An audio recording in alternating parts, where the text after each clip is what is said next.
6 o'clock Central African time it is. A very good morning to you.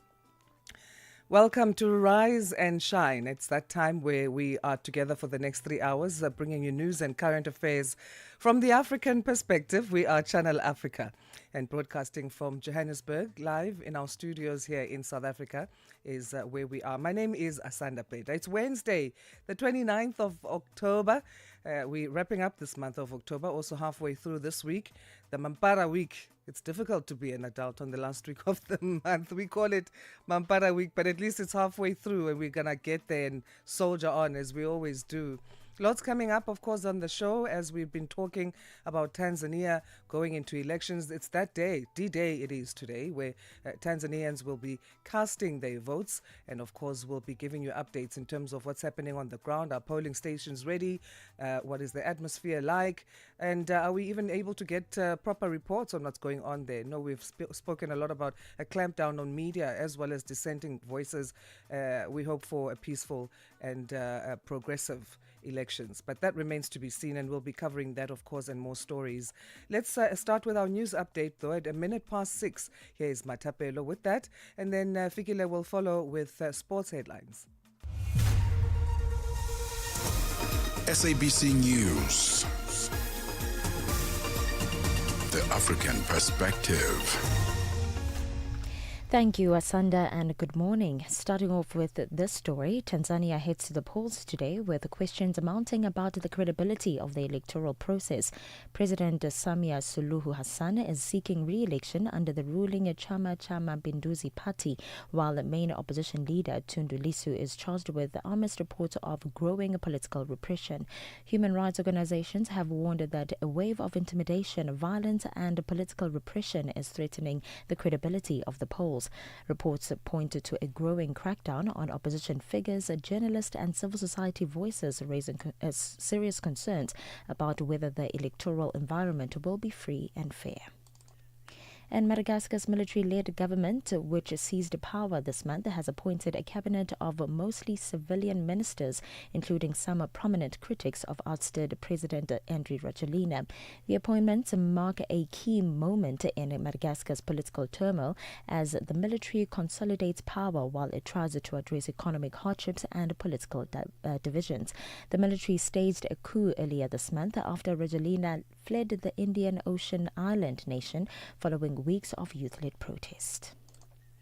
And the Zimbabwe Independent Movement and Coalition of Concerned Citizens has urged Zimbabweans to remain vigilant and defend their democratic rights. This follows the establishment of the Zimbabwe Anti-Presidential Criticism ZAPC group led by Andrew Basinawako. The President Independent Movement has accused the ZAPC of intentions to intimidate and silence critics of the country's president, Emmerson Mnangagwa.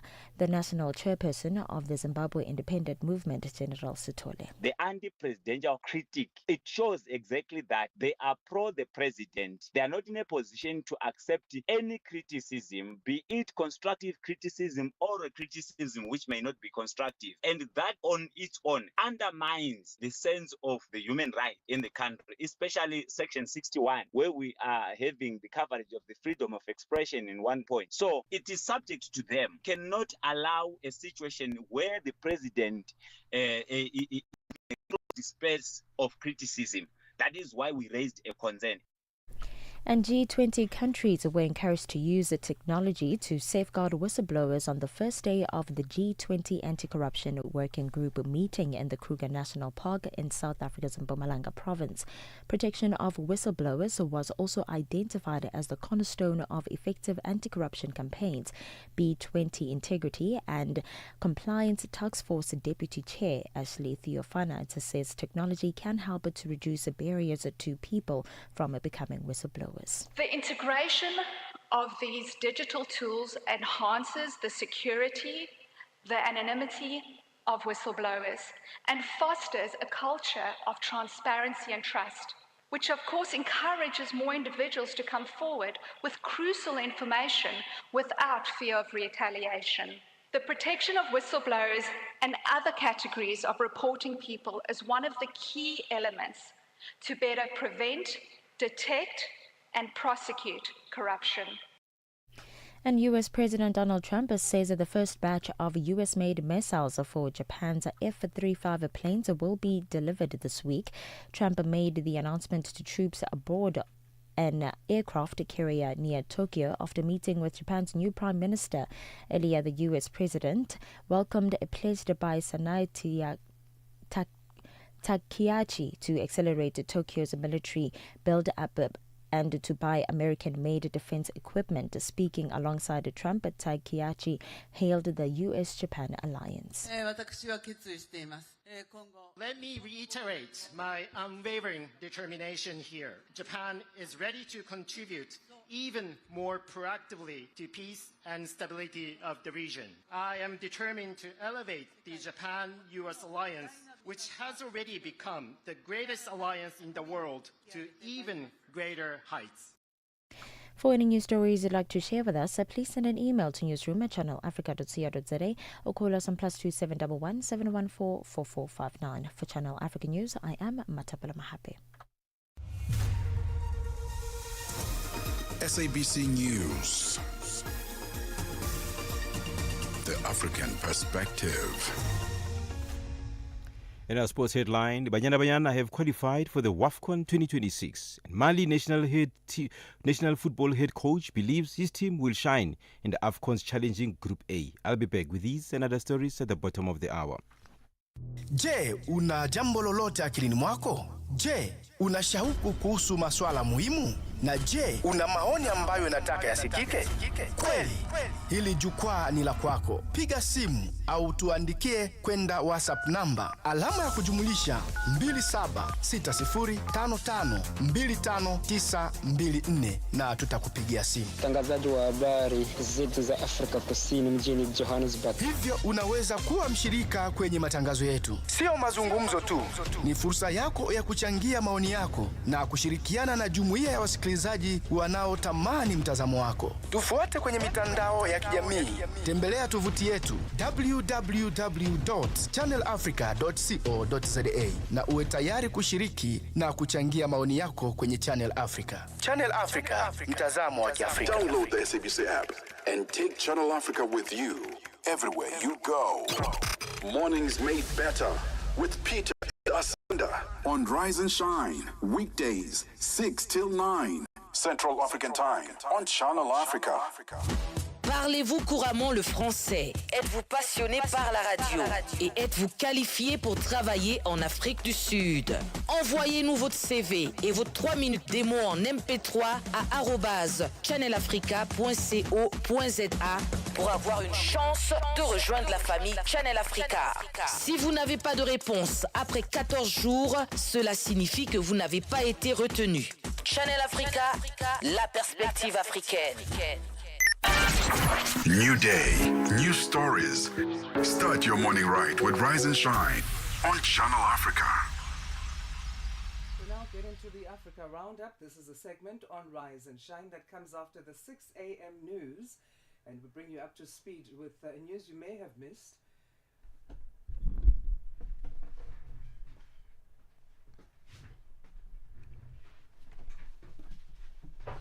Right, let's try again. So Africa Roundup is the segment of the show that we bring you after the 6 a.m. news on Rise and Shine. And this is bringing you up to speed with some news-making headlines in and around our continent, and of course giving you a general, a general overview of that.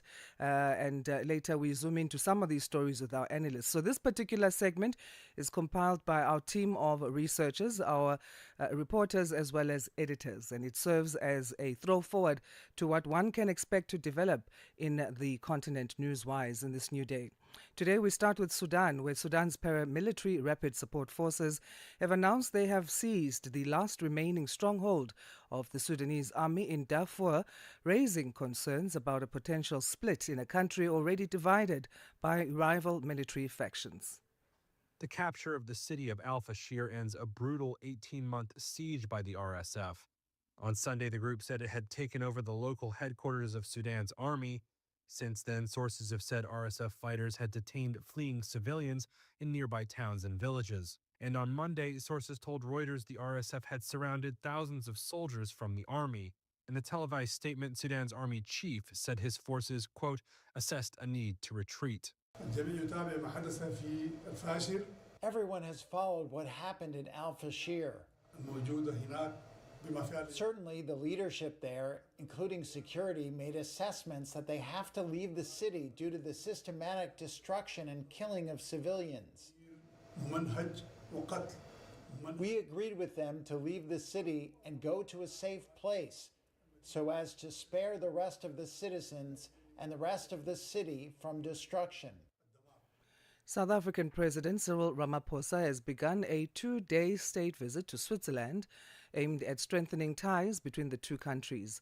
Invited by Swiss President Karin Keller-Sutter, the visit will focus on trade, skills development and cultural cooperation. Here's Mpho Sithole with more. The visit will include the signing of 2 key agreements, one on cooperation in arts, culture and heritage, and another focus on peace, mediation and democracy resilience. Switzerland remains one of South Africa's top European trading partners, with bilateral trade valued at over 150 billion rand. Switzerland will also return several historical artifacts belonging to South Africa's Nkuna royal family in a significant act of cultural restitution. And on Thursday, the two presidents will visit a vocational education center and a manufacturing firm in eastern Switzerland. The program underscores both countries' commitment to youth development and skills transfer for the modern economy. 10 tourists from Hungary and Germany, along with a Kenyan pilot, have died after a light aircraft crashed in Kenya. The plane was traveling from the coastal resort town of Diani to the Masai Mara Reserve when the accident occurred on Tuesday. The plane, operated by Mombasa Air Safari, was en route from Diani on the coast to the Masai Mara National Reserve, a popular safari destination. On board were 10 passengers, 8 from Hungary and 2 from Germany, along with the Kenyan pilot. The Civil Aviation Authority confirmed the accident occurred near Kwale, close to the Indian Ocean coast, at approximately 8:30 a.m. local time. Authorities have stated there are no survivors. The bodies of those on board were reportedly burned beyond recognition. Investigations into the cause of the crash are now underway. And finally, Namibia has been recognized for its leadership on the Women, Peace and Security agenda at the UN, marking 25 years of Resolution 1325. Minister Emma Katema spoke on behalf of President Netumbo Nandi-Ndaitwah, reaffirming the country's commitment to gender equality and women's role in peace building. As the minister responsible for gender equality and women's empowerment, I'm particularly reminded that the Women, Peace and Security agenda is at its heart an agenda of gender equality, human rights and social transformation. It urges us to view peace and security not only through political and military perspectives, but through the realities faced by women and girls, their safety, access to justice, and participation in decision-making. And that's how we come to the end of this edition, this Wednesday, the 29th of October's edition of the Africa Roundup. And we do this again tomorrow after the 6 a.m. news. Coming up, though, we touch on some of those stories from the Africa Roundup as we get analysis from our analysts. Wednesday focuses on West Africa. And then we'll get into that chat in a little bit. Of course, there'll be more stories covered in that chat with Dr. David Matsanga coming up. Darubini ya Afrika na I am Henry Shakif. Kapele Mutachu tunaelezwa kwamba waziri wa zamani wa polisi Mbekisele ameanza kutoa ushahidi wake mbele ya kamati ya bunge. Pengine namna ambavyo anaelezea na kutoa ushahidi wake. Hii ikoje na imekaje? Hali hii ambavyo ilivyo hivi sasa inaleta picha gani kwa raia wa Afrika Kusini? Hii hali inaleta picha nzuri kwa sababu inaonyesha kama usalama wa nchi hauko kwenye njia nzuri. Wakati wale wenyewe wanapewa nafasi ya kufanya ulinzi wa nchi na ulinzi wa raia, wanakwenda kukamatwa na wenyewe kuwa miongoni ya watu wenyewe wanakwenda tena kuziwia wala kuprotect maalifu. Inaleta hali mbaya ndani ya nchi kuhusu usalama kwanza wa nchi peke yake, usalama wa raia. Darubini ya Afrika kila Jumatatu hadi Ijumaa kuanzia saa 11 kamili hadi saa 12 kamili jioni majira ya Afrika ya Kati. Wake up to the essence of the continent. Rise and shine on Channel Africa. Right, it's now time for a focus into the West African region in terms of news making headlines in this region. And we get perspective and analysis from Dr. David Matsanga. He is a political scientist and conflict resolution analyst. Dr. Matsanga, welcome. Always great having these catch-up sessions with you on Wednesdays. How are you on this particular one? Thank you very much, my sister Asanda, right from Lilongwe, Malawi. I'm on my way out, maybe tonight, to go and see solve African problems somewhere else. Thank you very much. And that you are very busy doing. Today, let's start with Ivory Coast. President Alassane Ouattara winning another term in office in that country. What do you make of this election win? I was here a few weeks ago and I told you what would happen. Fortunately, this time, bloodshed has not come. But they need a reconciliation. Of course, he bumped out a number of opponents, formidable ones, and left the ones that he can defeat at any time. Africa is heading in a direction which only AU and only African Union, effective African Union organization, can change. We can change.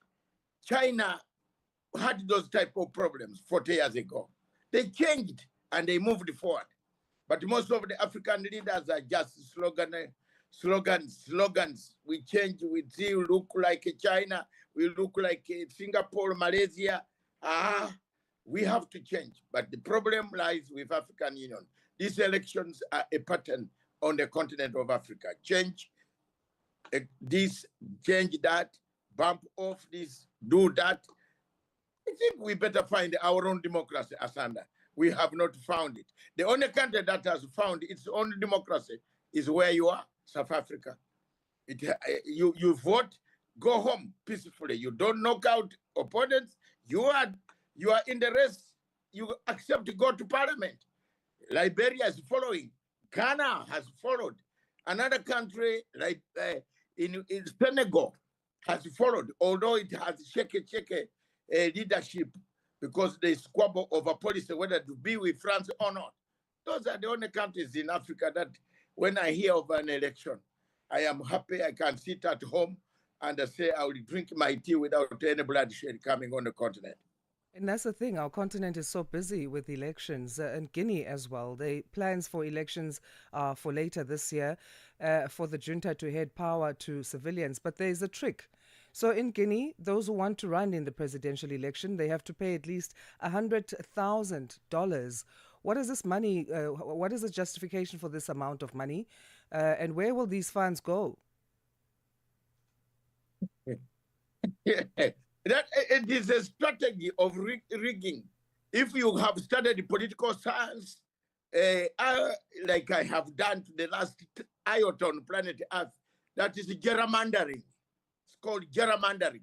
You prepare, you rig before.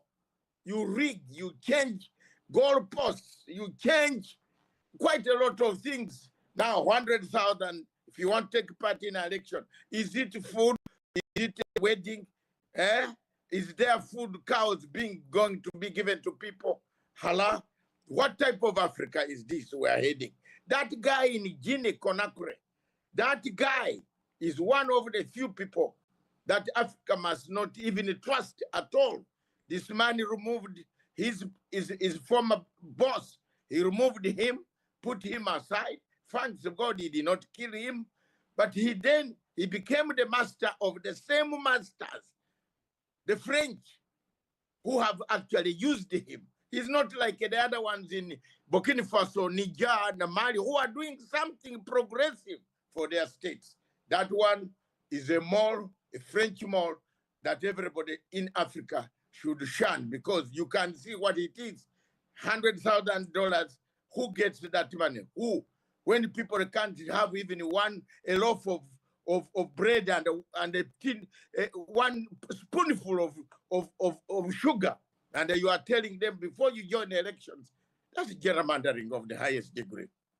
Can Ghanaian political parties, those who are in opposition, garner this amount of money? Do they have enough financial support to afford to participate in these elections?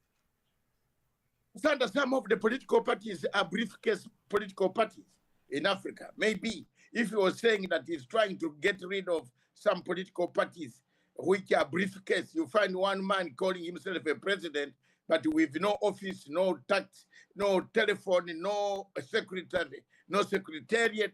He's just a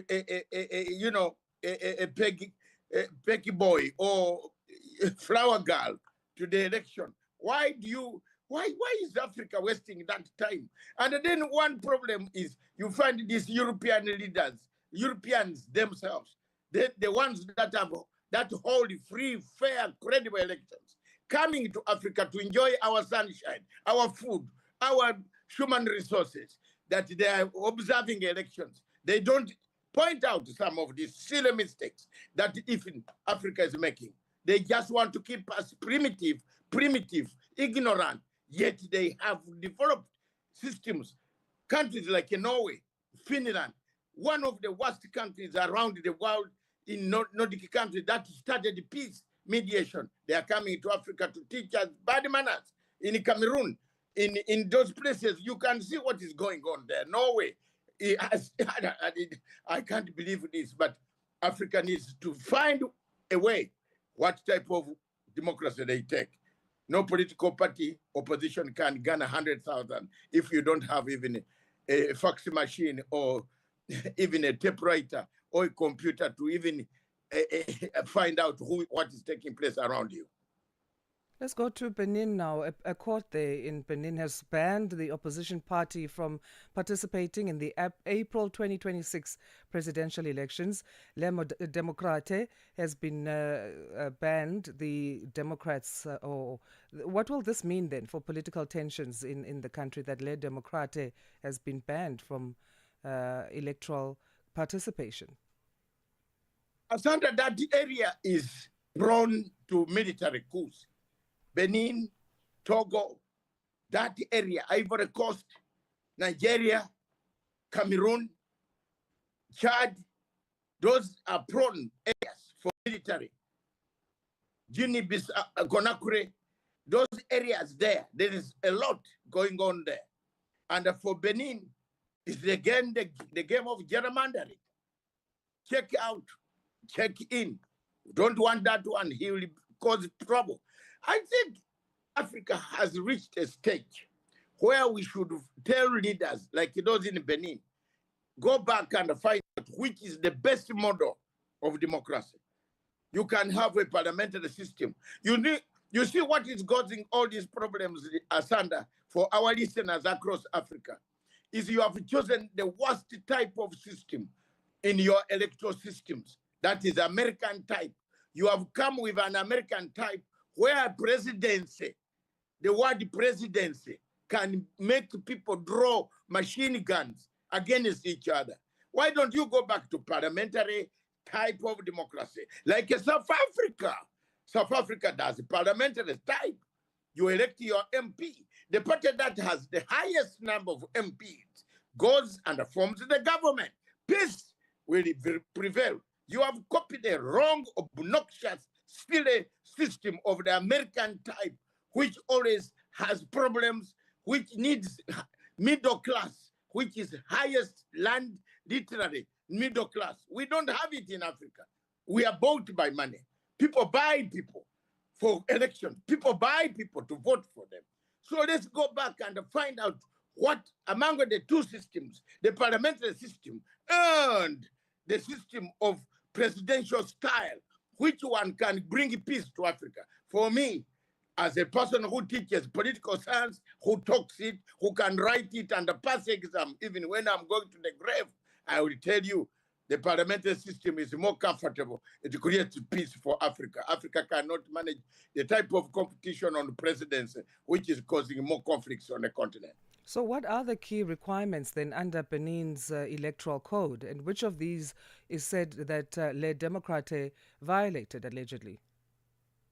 They violated a voter. They don't have enough money. They said they campaigned too early. There are so many of these type of things that, I mean, Asanda, these are fictitious reasons. At the end of the day, it will be a very bad person who will tell you that this reason was the one why the political party. It is a sheer fear of competition. People fear that the opposition. People fear that some people, the youth, have no employment. These have nothing. They will come through the opposition and remove me from power. Now, power in Africa has become the deciding point, the trigger mechanism towards conflicts in Africa. We are now not going to enjoy life because someone would like to have power. Therefore, he must eliminate the opposition. That is, it is not going to work. It can't work. We must go back to a drawing board. In Mali now, where the government has suspended schooling there, normal schooling as well as university schooling because of fuel shortages, this obviously has an impact, and the suspension of school now is going to be for 2 weeks, but the fuel shortage itself has had an economic impact that is negative. But in what other ways now is this new development of schools and universities closing going to have an impact in Mali? A very great, bad impact, very dangerous. It could lead us to having a country completely surrounded by France. This fuel problem is being caused by France that has brought bad blood between Algeria and Mali. You notice that there is a conflict coming down through Algeria again. I wish Beda rose up from the grave and warned the leaders of Algeria to stop it because they are harassing Mr. General Goita, who has done so well on terrorism. He has fought terrorists, he kills terrorists, he makes sure he defends this country, its cities, from going down to terrorism. So the French are not happy. They have now gone back and brought in Mali, Algeria to frustrate the importation of fuel. Mali has been receiving fuel very well from up in the north neighbor, like what we do in other African countries. But someone has poisoned Algeria, there is friction there, but all what I can tell you, Mali will not go down. The friends across Niger, Burkina Faso, the little fuel that they are having is being pumped slowly. They will come back and the schools will open. I'm in touch with the presidents there, and I'm sure I will tell you again in a weeks to come that the schools have reopened. Yeah. Let's hope for that. Let's go to Zimbabwe now, where Nigerian billionaire Aliko Dangote is planning to go back to the country to make investments. He's going to be involved in a huge industrial expansion there in Zimbabwe. This will involve cement production, coal mining, as well as power generation. How needed is this type of investment in Zimbabwe, and what does Dangote need to be mindful of, cautious of, when it comes to this deal? Dangote is my great friend, although he does not give me even a penny or $1 to do buy business. I have ever asked him even to give me money to form a television. He's very... Because we're friends. We don't mix business with friends, Doctor. He's a very good friend of mine. And therefore, I always talk to him frankly that, Dangote, you are hearing me. I asked you in front of Gaddafi, before Gaddafi died in the African Union Sheraton House. I said, why don't you give an African? Why do you advertise your products on CNN? Give Masanga money to make a TV in Africa and we shall be okay. We laughed in front of Gaddafi. But thank you, Dangote. You have listened to me. Zimbabwe is one of the countries that I have stood for since 1998. I have stood. You remember, if you look at my history, my sister Asanda, I am one of the few people injured by the systems of international community because of defense of Mugabe, defense of that Mnangagwa you see there. There I am telling you, nobody in Europe stood for those people. Nobody in Europe stood for Zimbabwe when it was isolated. I stood for them. I want to thank Dagote that for me as an African going home, thank you very much for doing what you are doing. Invest in Africa. Go there. So The African hardship solutions condition. for African problems then. Dr. Matsanga, we always run out of time and we always want to continue the chats with you, but we have to leave it there for today. And thank you again for your valuable insights. Thank you very much, but I will not leave without saying that the African Union congratulatory message to Paul Biya is a shame. They should remove that congratulatory message. He has killed people there, maimed people there, and then African Union chairperson, surely you come and congratulate an election that was fraudulently managed. That is a shame for Africa. Thank you. Thank you, Dr. Matsanga. Talking of Cameroonian elections there, where the incumbent 92-year-old Paul Biya has been declared president for the 8th time. And that's where we leave our West Africa wrap, thanking Dr. David Matsanga, political scientist and conflict resolution analyst. Let's head over to news headlines now. It's 6:31 Central African time. Here's Matapelo Mohape. SABC News. Headlines. The African Perspective. Thank you, Asanda. Headlines this hour. Tanzania heads to the polls today with questions mounting about the credibility of the electoral process. President Samia Suluhu Hassan is seeking re-election under the ruling Chama Mapinduzi party, while main opposition leader Tundu Lissu is charged with honest reports of growing political repression. And investigations into the plane crash that killed 10 tourists in Kenya are underway. 10 Hungarian and German tourists were killed along with a Kenyan pilot, with the light aircraft crashed on Tuesday. It went down shortly after takeoff near the town of Kwale while flying from the beach resort of Diani to the Masai Mara Game Reserve. And civil defense officials in Gaza say 33 people have been killed and dozens more wounded in Israeli airstrikes across the territory. More details on these and other stories at top of the hour. SABC News. Headlines. The African Perspective. 6:32. Good morning to you. It's time to find out what's happening in the world of sport as we say good morning to Fugile Lingwat. Sports on Channel Africa. The African Perspective. Good morning, Peter. We begin with football news.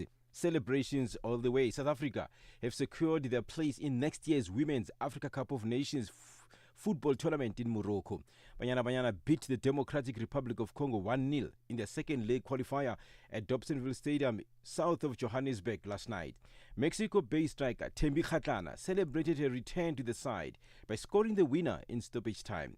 It was an individual effort after she was dispossessed a defender before finishing off. Kgatlana missed the Africa Cup of Nations in June due to personal reasons. The two teams played to a 1-1 draw in last week's first leg in Kinshasa. On to cricket news. South Africa's Proteas women captain Laura Volvaert has urged her teammates to remain as calm as possible ahead of the ICC Women's World Cup semi-final against England today. The two sides face each other in the World Cup last four for the third time in a row, with Volvaert having been on the losing side of this duel in both 2017 and 2022. Yeah, I think I've learned a lot about myself as a leader over the last, 2 years that I've been captain. I think for me tomorrow it'll just be about keeping everyone as calm as possible. I think the calmest team out there will most likely win. I think 50 overs is a very long time and it's very easy to let sort of the pressure of a semi-final get to you, but I think, it's still just a game of cricket and there'll be ups and downs within the game, and I think the team that sort of rides those waves the best throughout the 100-over game will come out on top. So, yeah, I think just keeping everyone calm. And in marathon, the research claims that climate change is reducing the chances of runners breaking marathon records. The study by US-based non-profit organization Climate Central said rising temperatures have made record-breaking runs in summer races nearly impossible. It also predicted that optimal running conditions, which it defines as 4 Celsius for men and 10 Celsius for women, will be less likely in 86% of 221 global marathons by 2045. For any sports stories you'd like to share with us, please send an email to newsroom@channelafrica.co.za or call us at +2711 714 4459. This is Channel Africa Sport with me, Figile Lungwati. Sports on Channel Africa. The African perspective. Got something to say? Are you passionate about issues that matter? Do you have a voice that deserves to be heard? Well, we've got the perfect platform for you. Call in or drop us a WhatsApp on +27 63 406 9126. And we will call you back so you could have your say and be part of the conversation. 30 years of age. I just turned 30 on the 15th of November. So that's who I am, you know. It's not just talk. It's your chance to air your views. Share your opinion. Engage with the community that values your perspective. Follow us on our social media. Visit our website at www.channelafrica.co.za and get ready to share your views on Channel Africa, the African perspective. Conversations are happening, and Channel Africa is at the heart of them.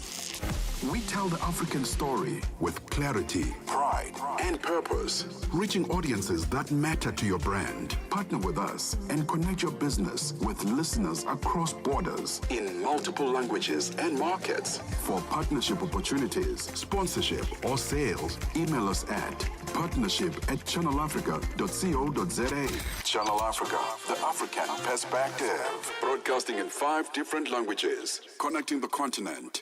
This is Channel Africa, the African perspective.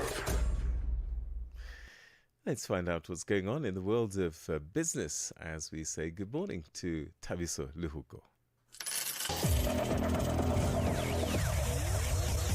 Business news on Channel Africa, the African perspective. Thanks, Peter, and good morning. The newly commissioned 195-megawatt Springbok solar power plant in Virginia in South Africa's Free State province is set to shape the future of large-scale renewable energy in Africa. It's Africa's first operational multi-buyer flexible energy project. Jonathan Skeen, Solar Group Managing Director, says the $174 million power plant will supply clean power to major companies including Amazon, Sibanye Stillwater, Sasol, Vodacom and others. Skeen says it's expected to generate enough renewable electricity to power 150,000 homes and offset nearly 400,000 tons of carbon emissions annually. It is not about replacing one monopoly with another, but about building a decentralized ecosystem of public, private, and community energy producers. It is about enabling energy. It is about enabling every citizen, from a township entrepreneur to a rural cooperative, to generate and trade clean power. It is about ensuring that the benefits of the energy transition reach those who have borne the brunt of exclusion. The city of Johannesburg in South Africa says it's on track to roll out critical infrastructure aimed at boosting energy security.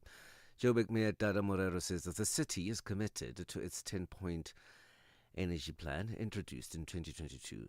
Morero delivered a keynote address at the City Power Energy Indaba under the theme Great Modernization, Renewables and Infrastructure Development.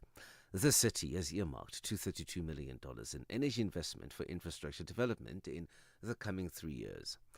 Morero says that the city has been hard at work in positioning itself as a leader in renewables. South African red meat producers, farmers and abattoirs are challenging industry bodies to account for fund meant to curb the spread of foot and mouth disease. They say they have been paying for prevention efforts for years, yet outbreaks continue, with little transparency on how the funds are being used. South Africa is dealing with the 274 unresolved outbreaks across 5 provinces, of which 180 are in KwaZulu-Natal province. The situation has been made worse by limited vaccine availability. Director and Head of Litigation at VDM Attorneys, Anne Suhat Marx, says they are following the provisions envisaged in the Promotion of Administrative Justice Act in an attempt to get answers. Now, our clients are currently paying statutory levies, which is R14.33 per head of slaughtered cattle. And these funds are actually earmarked for the monitoring and prevention of foot and mouth disease. But despite these contributions, what we've noticed and from our clients' instructions, foot and mouth disease outbreaks are still continuing. There's export markets being restricted, and there's South Africa's Fisheries Minister, Dion George, has set the total allowable catch for this financial year at just over 12 tons. The drastic cut follows new scientific evidence showing abalone populations are less than 2% of the original levels, with near zero destinies recorded along much of the coast. George says the move is part of a broader effort to curb poaching and close international trade loopholes. The Department of Forestry, Fisheries and the Environment has taken decisive action to protect South Africa's abalone fishery. Scientific evidence shows stocks have collapsed to less than 2% of their natural levels. We've reduced the total allowable catch and will move to list dried abalone under CITES to shut down the international trade that fuels poaching. Amazon says it's cutting 14,000 jobs from its corporate workforce. The online retail giant said it was shifting resources to what it called its biggest bets. The job losses represent about 4% of the company's 350,000 employees. The BBC's Lili Jamili has the details.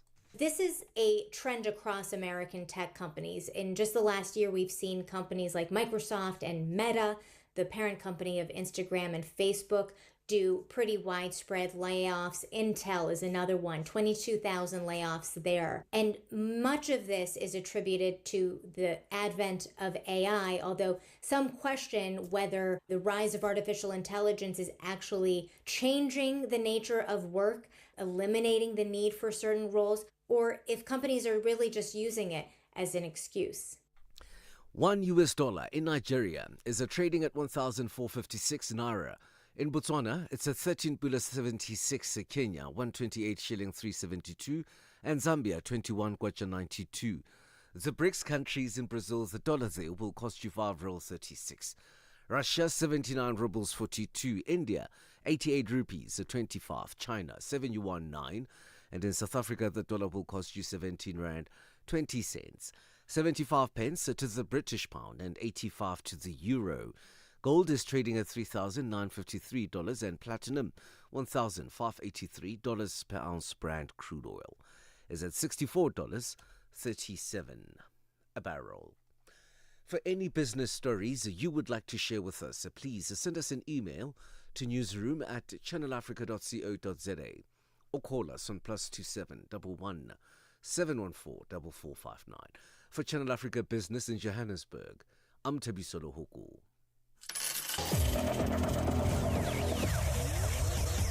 Business news on Channel Africa. The African perspective. G20 in Africa, exclusive to Channel Africa. Time now for our G20 fact for this morning. Did you know that key focus areas for South Africa's presidency will include addressing the intertwined challenges of poverty, unemployment and inequality while prioritizing Africa's development in alignment with the African Union's Agenda 2063, titled The Africa We Want? That's our G20 fact for this 29th of October. G20 in Africa, exclusive to Channel Africa. Championing Africa through solidarity, equality, and sustainability.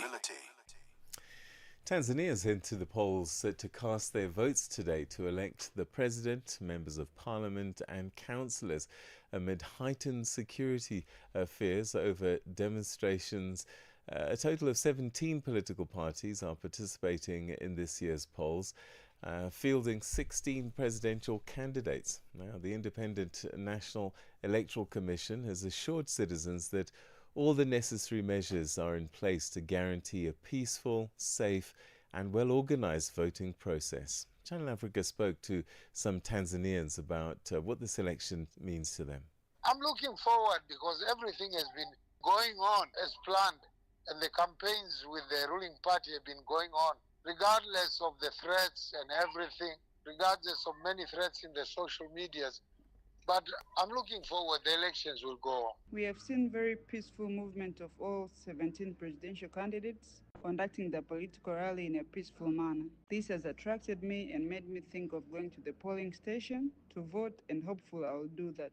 As to whom I'll vote for, that's between me and my ballot paper. I'm really delighted. I think I'll be the first person to get into the ballot post and ready to cast my vote to Mama Samia Suluhu Hassan, my very own first female president in Tanzania. Ni kijana anayejishughulisha. And is the youth that is doing something in town. Nashukuru, napenda kwa kuwa kesho ni siku ya kwenda kupiga kura. And I'm happy that it's the voting day. It's the day of voting. Kwa niaba ya kumchagua kiongozi wa nchi yangu. The opportunity that I'll be given to elect a leader that I think is good for my country. Na nafurahi kwa sababu kesho ni mapumziko pia kwa ajili ya uchaguzi mkuu. And I'm happy that it's a holiday just because it's a voting day. Kwa sababu mimi ni kijana anayetakiwa kujua nafasi yangu katika nchi yangu. And because I'm the youth who knows my position in my country. Kwa hiyo ni jambo la kumshukuru Mungu kwa kutupa nafasi ya kumchagua kesho rais wa nchi yetu. And I want to thank God because it's a day that God has given us to go and elect our president, and I'm so excited and I'm happy for it. Tension has escalated in Zimbabwe after the building that belongs to Professor Ibo Mandaza was attacked and fire destroyed the building. This is where the country's opposition party members were expected to hold a briefing about ZANU-PF's attempt to push for President Emmerson Mnangagwa get a third term in office. Police dispersed 3 opposition politicians while they were addressing the media outside the torched building. Bonolo Maribe filed this report. A blaze engulfed the Southern African Political Economy Series Trust building in Harare, Zimbabwe, hours before it was set to host a press conference by Zimbabwe's opposition leaders. The briefing was expected to bring together parties united in their resistance to President Emmerson Mnangagwa's bid for a third term. Zimbabwean politician Job Sikala shared his account of events. They've been hunting down and following us wherever we have been. We went to our lawyer, Agents Gumbo, to give him instructions to the effect that we must be allowed to proceed with our press conference. And former Finance Minister of Zimbabwe, Tendai Biti, says that the incident is an example of violating the constitution. This is a new process, a united process of concerned citizens against the mutilation of our constitution, against the vandalization of our constitution. It's a non-partisan, non-political effort to defend the constitution. So we are uniting everyone to move forward to defend the constitution, the constitutionalism, the values of the liberation struggle, and the values of our own democratic struggle with people like the great Morgan Tsvangirai and the great Gibson Sibanda. Professor Ibo Mandaza, who has been a critic of President Emmerson Mnangagwa, had this to say. I'm sorry that it has come to this, but then it's not surprising at all. And what's amazing now is the correlation between what happened just after midnight, the arson, the abduction of the security guard, who I'm glad to say is survived his back. But he reports that they arrived about midnight, 2 vehicles. He says it was dark, must have been about 10 people, bundled him into a vehicle, gagged his mouth, and didn't see the rest, just heard the explosions. The law enforcement agencies were at the scene when those who organized the media briefing arrived. Bonolo Maribe, SABC News. Now, with the millions of South Africans facing mental health challenges, but only a fraction able to actually access care, The second South African Mental Health Conference, being held in Johannesburg in South Africa, has brought together leading national and national and global experts to chart solutions for closing South Africa's 90% treatment gap. Now, the two-day event unites clinicians, researchers and policymakers, among others, to accelerate mental health integration at primary care and community level. Well, to talk to us a little bit about the conference, we're now joined on the line by conference chair, Professor Jason Banchis. A very good morning to you, and thank you for joining us. Good morning. Thank you very much for this opportunity to talk to you, Peter. Right, let's start by getting a sense of what you've been discussing in the conference since yesterday. Yeah, good.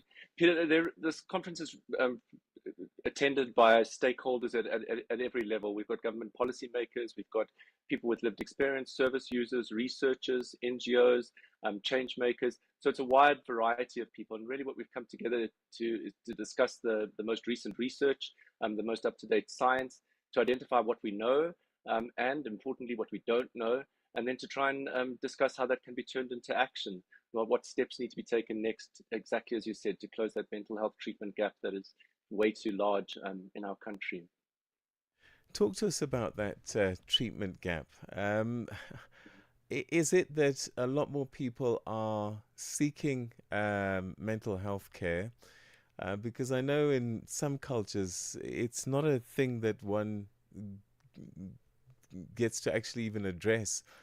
Or is it people don't know to go? What are you seeing? Are you overwhelmed?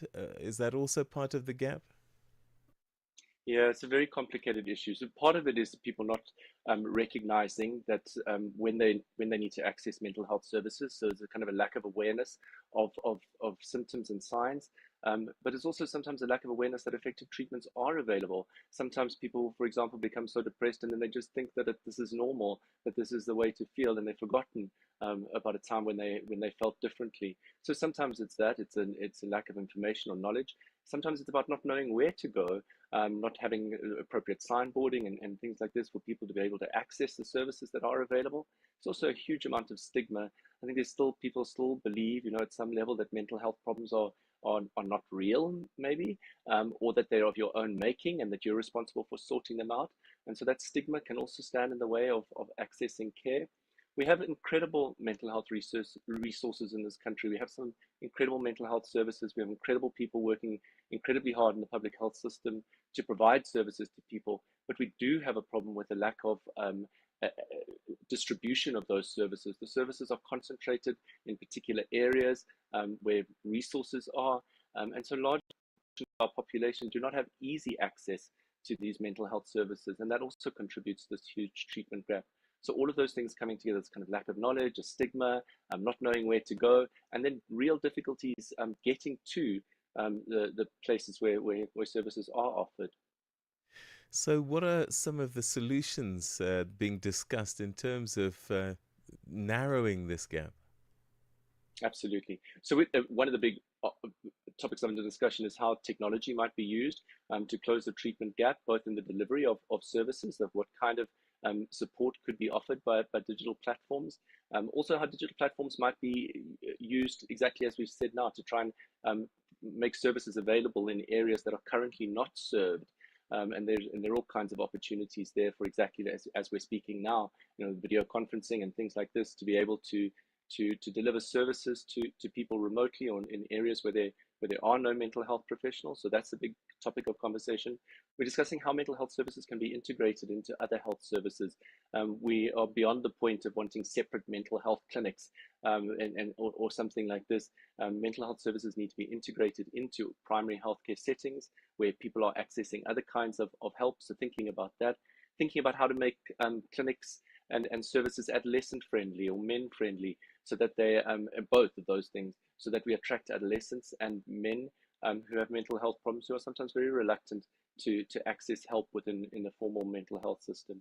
We're discussing what it might mean to have culturally fluent and culturally appropriate mental health services that are acceptable to people. probably one of the biggest issues we're discussing is the human resource issue. Like, we know what needs to be done. There are effective solutions, there are effective treatments for mental health problems, but these are often highly human resource intensive, and this requires some careful planning and budgeting to make sure that we have the right people in the right jobs providing these services. Who's in the room with you? Because mental health, often it's a difficult one to measure where it starts and where it ends.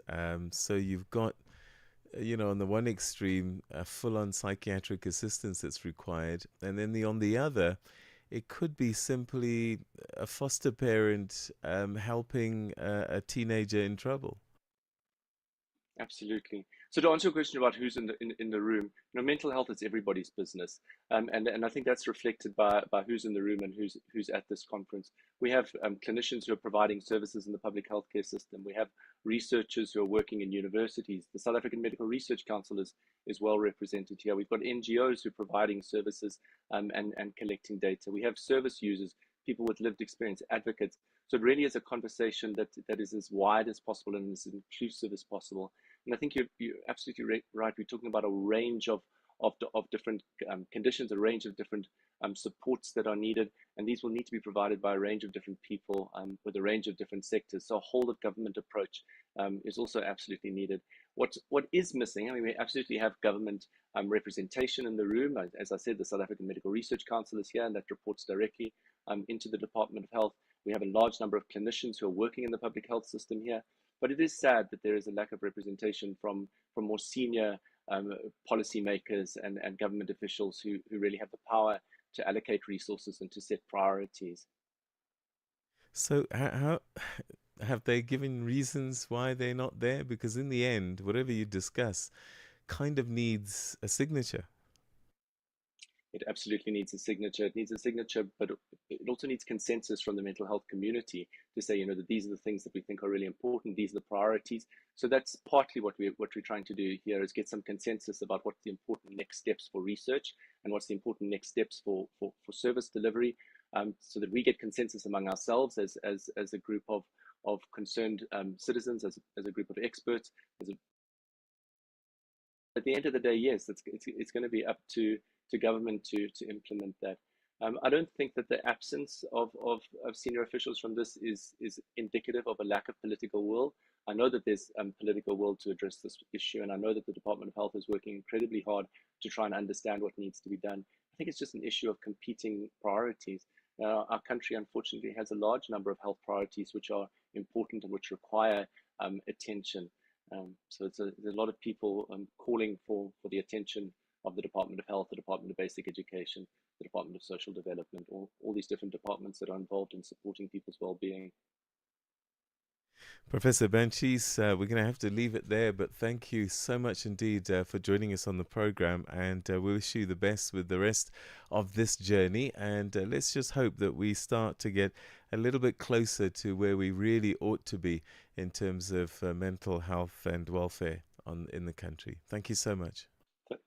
Thank you very much. Take care.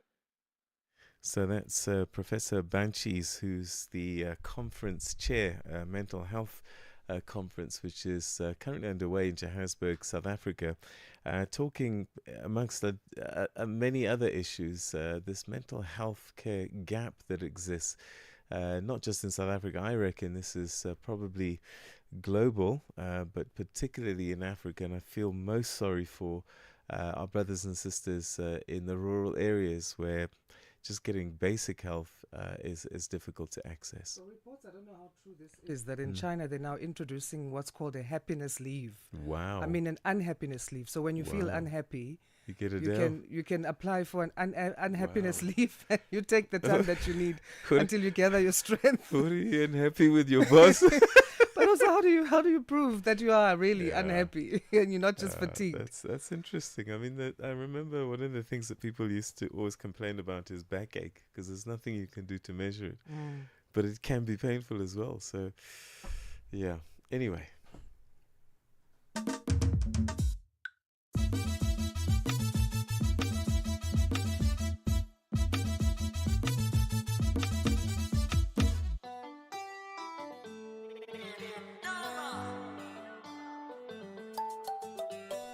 And we won't be filing for any unhappiness, Steve, Oh, because no. we're happy that it's 7 o'clock Central African time, everybody. Good morning if you've just joined us here on Rise and Shine. My name is Asanda Beda, broadcasting live from Johannesburg. That's where our studios are, in Johannesburg, South Africa. Yes, indeed. Thanks so much indeed for being part of our program every weekday between 6 and 9 Central African time. And don't forget to tell your friends. They can also catch us on your mobile phones. Just go to the mobile app store, look for SABC Plus, that's SABC Plus, and then look for Channel Africa. And you can find us there every single day. We're looking at a few things in the program today, and one of them, no doubt, Tanzania's elections, going to the polls today. And, I heard recently someone call the president there Mama Idi Amin. And I'm sad that some of the things that have been going on have left people feeling that way. And also Luanda summit that's currently taking place on financing for infrastructure development in Africa. This is happening in Angola. They've got we've got a bit to say in terms of what's coming out of that and the African continent measurement in terms of where we stand in infrastructure development. Those stories and more coming up. Let's get our news update. It's 7:01 now. Here's Matapelo Mohapi. SABC News. The African Perspective. Thank you, Asanda, and good morning. Tanzania heads to the polls today with questions mounting about the credibility of the electoral process. President Samia Suluhu Hassan is seeking re-election under the ruling Chama Cha Mapinduzi party, while main opposition leader Tundu Lissu is charged with treason amidst a report of growing political repression. Human rights organizations have warned that a wave of intimidation, violence and political repression is threatening the credibility of the polls. And investigations into the plane crash that killed 10 tourists in Kenya are underway. 10 Hungarian and German tourists were killed along with a Kenyan pilot when the light aircraft crashed on Tuesday. It went down shortly after takeoff near the town of Kwale while flying from the beach resort of Diani to the Masai Mara Game Reserve. The BBC's Akeso Wandera has the details. The aircraft operated by Mombasa Air Safari was carrying 8 Hungarians, 2 Germans and a Kenyan pilot. All on board were killed. Authorities say the plane came down about 10 kilometers from Kwale town near the Indian Ocean coastline. Investigators are looking into the cause, though they said heavy rain and mist were reported at the time. The airline said its focus was on supporting the families affected. The Masai Mara is a world-famous wildlife reserve, attracting thousands of international tourists every year. And researchers at Yale University in the U.S. say there's evidence of mass killings of civilians in the city of Al-Shafir in Sudan's Darfur region. The paramilitary rapid support forces seized the city from the Sudanese army on Sunday. The researchers say high-resolution satellite imagery shows thousands of objects which appear to be bloodshed stains. Human bodies along roads in the areas where killed have been reported. And the Zimbabwe Independent Movement and Coalition of Concerned Citizens has urged Zimbabweans to remain vigilant and defend their democratic rights. This follows the establishment of the Zimbabwe Anti-Presidential Criticism ZAPC group led by Andrew Basinawako. The movement has accused the ZAPC of intentions to intimidate and silence critics of the country's president, Emmerson Mnangagwa. Its national chairperson, General The anti-presidential critic, it shows exactly that they are pro the president. They are not in a position to accept any criticism, be it constructive criticism or a criticism which may not be constructive. And that on its own undermines the sense of the unity, especially Section 61, where we are having the coverage of the freedom of expression in one point. So it is subject to them. Cannot allow a situation where the president is having a closed space of criticism. That is why we raised a concern. And civil defense officials in Gaza say 33 people have been killed and dozens more wounded in Israeli airstrikes across the territory. Schools and residential blocks were damaged, the BBC's Frank Gardner reports. Israeli Prime Minister Benjamin Netanyahu ordered what he called powerful strikes on Gaza after accusing Hamas of a deliberate deception plot in relation to the return of hostage remains. Hamas handed over what it said were the remains of another Israeli hostage.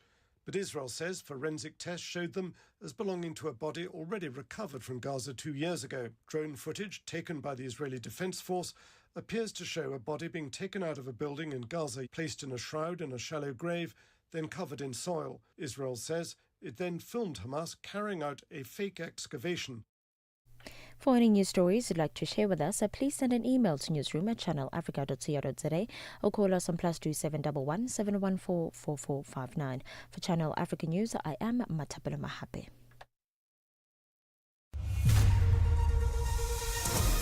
SABC News. The African Perspective. In our sports headline, the Proteas draw first blood in the T20 series against Pakistan, and Banyana Banyana have qualified for the WAFCON 2026. I'll be back with these and other stories at the bottom of the hour. Start your day informed, inspired, and entertained. Asanda and Peter bring you Rise and Shine. Weekdays, 6 till 9 a.m. Central African Time. As Tanzania heads to the polls today, analysts are raising key questions about the 2025 elections. Concerns include the exclusion of leading opposition candidates, tightened media restrictions, a rise in reported abductions and attacks on activists, and the limited presence of international observer missions. For more on this, Channel Africa's Nhlanhla Mahlangu spoke to Fergus Kell, research fellow at the Africa program at Chapman House. The lack of real competition and choice in terms of the elections, in that it does look very much like the CCM candidate for the ruling party and current president Samia Suluhu Hassan will win a large majority because the leading opposition challengers for the presidency, Tundu Lissu of Chadema, has been imprisoned since April on treason charges. And the other leading candidate, Luhaga Mpina, who had defected from the ruling party, his candidacy has been barred by the National Electoral Commission. So there's one aspect there of the lack of choice. And a second issue would be broadly around some allegations of increasing abductions, attacks and arbitrary arrests on opposition activists and other opposition political figures in the country. There's been quite critical reports from major international NGOs like Human Rights Watch, like Amnesty International, and a panel of UN experts over recent months alleging a real uptick in terms of repressive actions towards activists and other opposition figures. So there have been some reports of potential demonstrations around election day, but I would expect that the security services in Tanzania will keep quite a close lid on the situation. And what do you make of the tightened restrictions on media? To this, one is the slightly shorter term restriction on social media platforms, and we've seen that the government have restricted the use of the X platform, formerly Twitter, for use by citizens, and some other social media platforms, including Jamii Forums, which is a popular local forum site in Tanzania that's frequently used for political discourse. And then in terms of more traditional media outlets, we have seen a number of Tanzania's largest media houses face suspensions from operations, having posted potentially critical stories about government or about the president. So I think the media space in Tanzania is currently in quite a constricted place at the moment, and I think the ability of media, and both traditional and on social media, to make more perhaps critical statements or report on the progress of some of these opposition trials that I've mentioned the freedom has not been fully there. Several transport companies have announced plans to halt their services as the country goes for elections. What do you make of this? Some logistical challenges that arise over the course of election day that would not be a surprising outcome, but I think looking at the voter registration figures, Tanzania's National Electoral Commission has reported over 37 million people eligible to vote in these elections. That's a considerable increase, both since the local elections last year, but especially since the previous national elections in 2020. So I think for the Tanzanian officials, given the nature of this election, given some of the discourse in the lead up to it, they will be, I think, quite keen to see a high turnout in order to that reflects potentially the strength of the CCM victory that many are predicting for the election. Despite the restrictions that you've alluded to as the country goes for these elections, what would you say are some of the challenges that need urgent attention? There is a huge economic potential for the country. That's both in terms of its kind of strategic location as a gateway to both Eastern and Southern Africa, to some of those partners inland, like Eastern DRC, Rwanda, Uganda, and even to Zambia and Malawi as a real kind of strategic corridor there. But also in terms of its own abundant natural resources. So Tanzania is blessed with significant offshore gas deposits, with many strategic and critical minerals. And it has, in terms of population growth, Tanzania is forecast to become its population set to double by 2050. That would make it the 15th largest country in the world. So it's one of the fastest growing countries in the world, and there's significant economic potential there. But I think the challenge is that the rate Tanzania's economic growth has been pretty high and stable over the last decade or so, averaging at about 6%.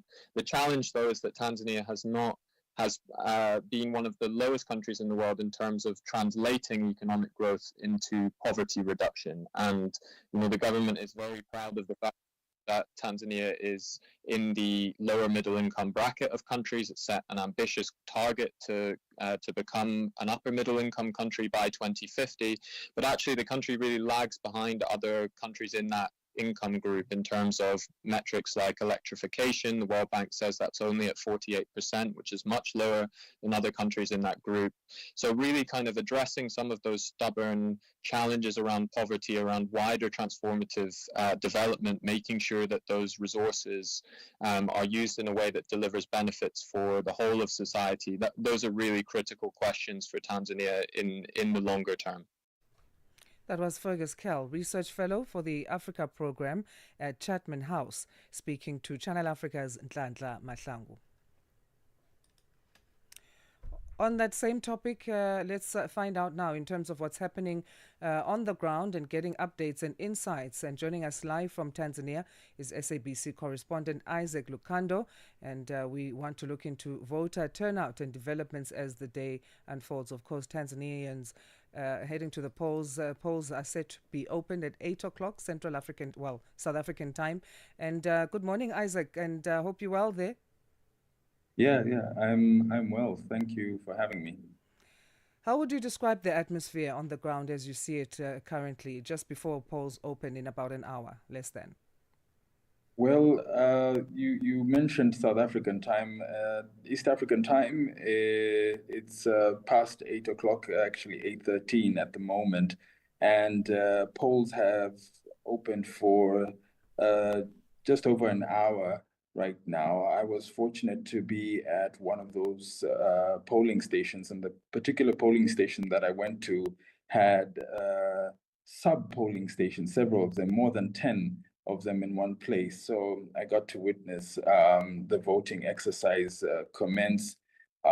People have turned out to vote. We managed to engage with the electoral officials there, who just before the polling began showed us empty ballot boxes. They sealed them right before us, and voting commenced in an orderly fashion. The interesting thing about the way the elections are organized, especially at the polling stations, is that they've created these sub-polling stations within a polling station to enable to sort of break down the numbers in the sense that people shouldn't have long queues or have to wait in long queues. And so this is what we've witnessed today. And this is something they started experimenting with in 2020. And we've seen it sort of be expanded in this particular election. So you don't see long lines, but you see people coming in and going out, coming in and going out. Managed to go to other polling stations. It seems it's the same case with the substations, the smaller voting polling stations, I would say, where you have individuals coming in and going out. So with the observation over the last 1 hour, things seem to be going well. We know from a survey that was conducted by the Center for International Policy.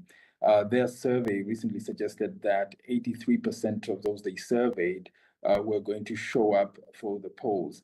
The only way we can actually know who has come out, how many people have come out, is when we get official figures from the Independent Electoral Commission.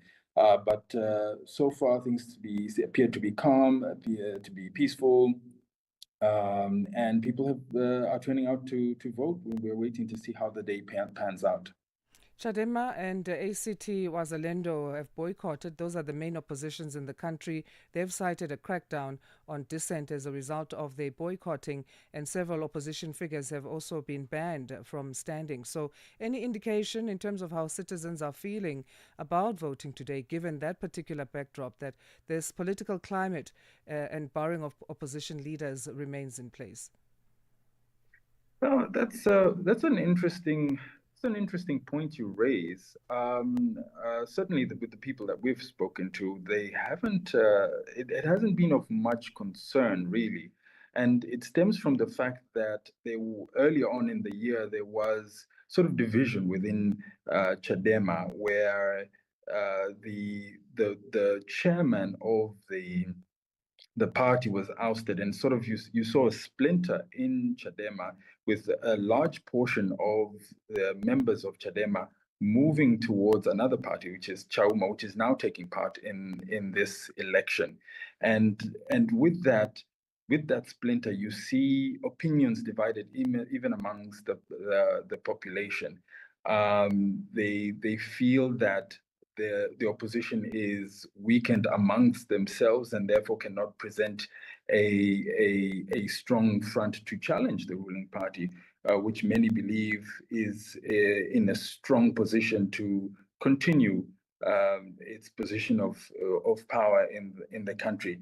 And so most people have gone out to vote, aware of that situation. They haven't been able to galvanize most of their base, as you would see in other elections, because of that splinter. Some of the people that left Chadema went to ACT Wazalendo, some of them went to Chauma, and you hear discussions from analysts of how this has created a weakened opposition, and of course to the advantage of the ruling party.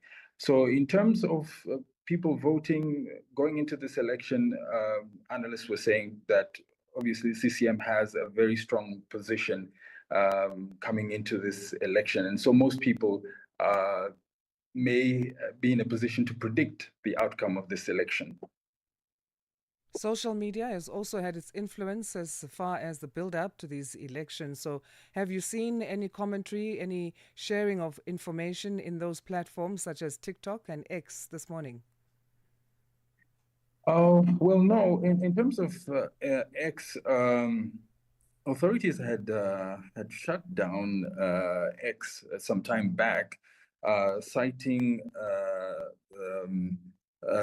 indecency that was being channeled through that platform. And this was quite a while back. So in terms of receiving information from there, not really. But authorities have also warned against misinformation, and we've been seeing, different pieces of information regarding the election. And authorities have said that the public should rely, and especially when it comes to the election, should rely on the Independent Electoral Commission for any information that pertains to the election. And so, from the start today, we haven't seen much chatter there. We want to monitor and see how the day pans out. But so far, people are turning out, and we'll see how things go in the course of the day. Right, and main concerns, as far as you know, I mean, in terms of what you've observed, security officials, election officials, they seem ready. And what other challenges could you foresee in the day as it unfolds? Well, we from based on what we have seen, don't expect much challenge, because in the run up to the election, the authorities told us that they had prepared much more than they had in the last election. Just before the election, they had an opportunity to sit down with observers, particularly from the AU. They've got about 72 observers from 31 countries that are already here. And in one of the areas, I saw a SADC delegation as well of observers. Would like to hear from them what they have observed in terms of how smoothly things are working. But on the ground, what we have seen so far, what the Electoral Commission told us they had managed to achieve in terms of feeding the 99,000 plus polling stations across mainland Tanzania and Zanzibar with equipment and the officials to facilitate the voting process. That seems, at least in the number of polling stations that we've managed, the few polling stations that we've gone to, it seems to be going well. But we look towards the day, and of course even the observers to give us an insight into what they have been able to witness. So from the way things have started off today, things appear to be calm, things appear to be flowing smoothly. So we expect that to pan out through the day. But in case of anything, we should be hearing from the observers as well to give us an insight into how they have viewed the election. Thank you, Isaac, for your update.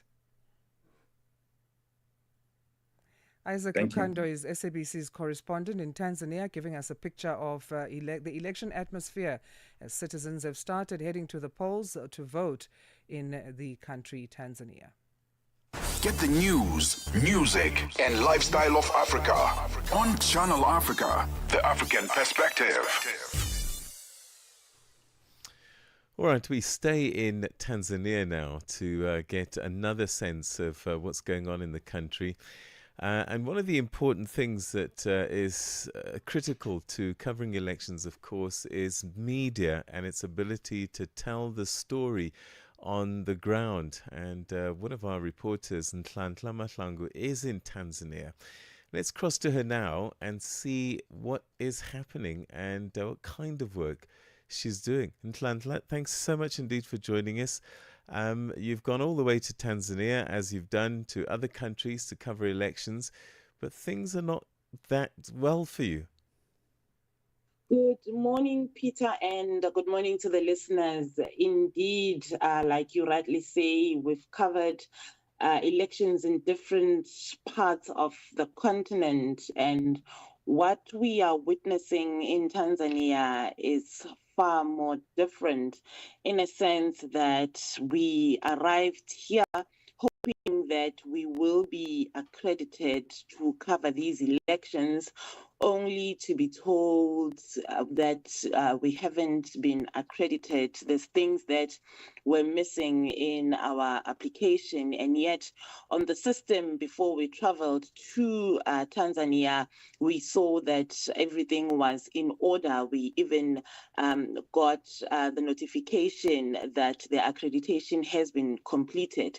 So to our surprise, when we tried to go to the various offices, because we went to about 2 offices yesterday when we were seeking clarity as to why we haven't been accredited to cover these elections, we were told the same thing, that there's parts that were supposed to be filled and they were not filled.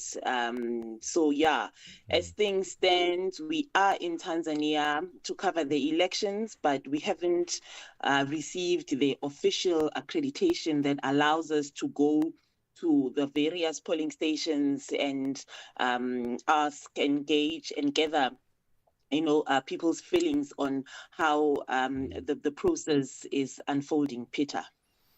Where in Tanzania are you, and are there other media houses that are going through what you're going through? We are currently in Dar es Salaam. Yesterday, when we went to the INEC offices, there were two other local journalists who also were having similar issues. So it appears it's not only foreign media that is encountering issues with these elections. We haven't seen other media personnel from other countries. We've only engaged with the two gentlemen from a local private radio station here, TV station rather, and they were also just frustrated with how the process of getting accreditation was done, because they were also under the impression that things have been approved, because as you log onto the system, if there's things that needed to be submitted, we assume that we would have been notified that we still need to submit more documents, because there's certain things that are required. Generally, when you cover elections, you need a letter proving that you do indeed work for the particular media house. You need to submit things like your passport, your press card. There's just things that are a must for you to be able to be given access. So it appears that a lot of, not a lot, but some of the media personnel are just going through what we are experiencing here. So we are in Dar es Salaam currently. I'm not sure how other parts of the country, how things are there, but in the city center, things are also a bit quiet. Also, another thing is that it is a public holiday, so people are slowly, I mean, the city center in Dar es Salaam is always a hive of activity, with people preparing to go to work, some going to work. Transport has also been barred. That's another thing. Public transport, I have not seen a single car on the road. I just took a walk around the block in the hotel that I'm staying. It's quiet. There isn't a sign that it's election day, but also, like I say, because it's still very early and polling stations opened about an hour ago. So I'm assuming that as the day progresses, people will be able to leave their homes and go to the various polling stations. But as things stand now, it's fairly quiet in the city center, which is Dar es Salaam. I believe that social media has also been impacted. I remember on our last trip to Tanzania, Twitter was also down at that time. Is it the same now? It is the same. Unfortunately, since we arrived here, we have not been able to access X.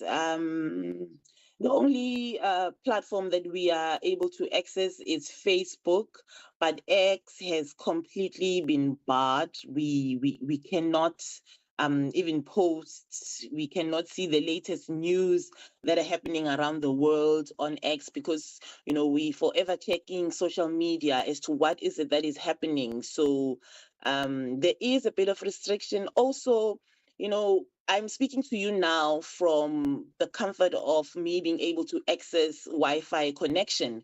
The minute I step out of the area where I am, walking on the streets, I'm not able to connect. We did get data bundles to make it easier for us to be able to communicate. But even with that, we are not able to communicate at all. So I'm only able to communicate when I'm near a Wi-Fi enabled place. So it also just shows that there is a lot of restriction when it comes to communicating with people outside of Dar es Salaam, Tanzania, and we are only relying on the Wi-Fi connection, which also goes off every now and then, but it's not as bad, So we are grateful that at least we are able to still communicate because of Wi-Fi. But with the data bundles that we were able to purchase when we arrived in the country, we have not been able to utilize that. We've tried every trick.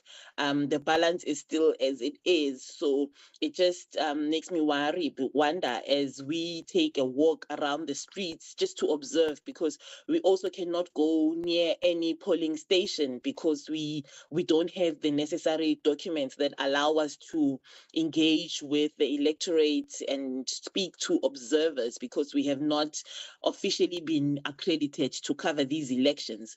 So now we are just relying on what we're seeing from a distance and what we are reading from the various news outlets on how the election is proceeding, because we also don't want to be caught on the wrong side of the law, where we are being asked why we are covering elections when we have not been accredited. So we are also doing this under fear because as things stand, we are in a foreign country and we have to abide by the rules and the laws of the country. So we don't want to overstep and find ourselves in the wrong, Peter. Yeah, Nhlanhla, be safe. One understands the difficulty and the challenges at the best of times for media and other people who want to tell the truth and tell the whole story. So be safe, and thanks so much indeed for that update. Thank you so much, Peter. That's our reporter, Nhlanhla Mahlangu in Tanzania, who says that they filled in all the documents online, and online it appeared as if they were accredited. They land in Tanzania, and of course, the authorities will make decisions, and they've decided that there's missing documents now, so they are finding it difficult to be able to do their job. It's 7:30. It's time for your news headlines. Here is Matapelo Mahape.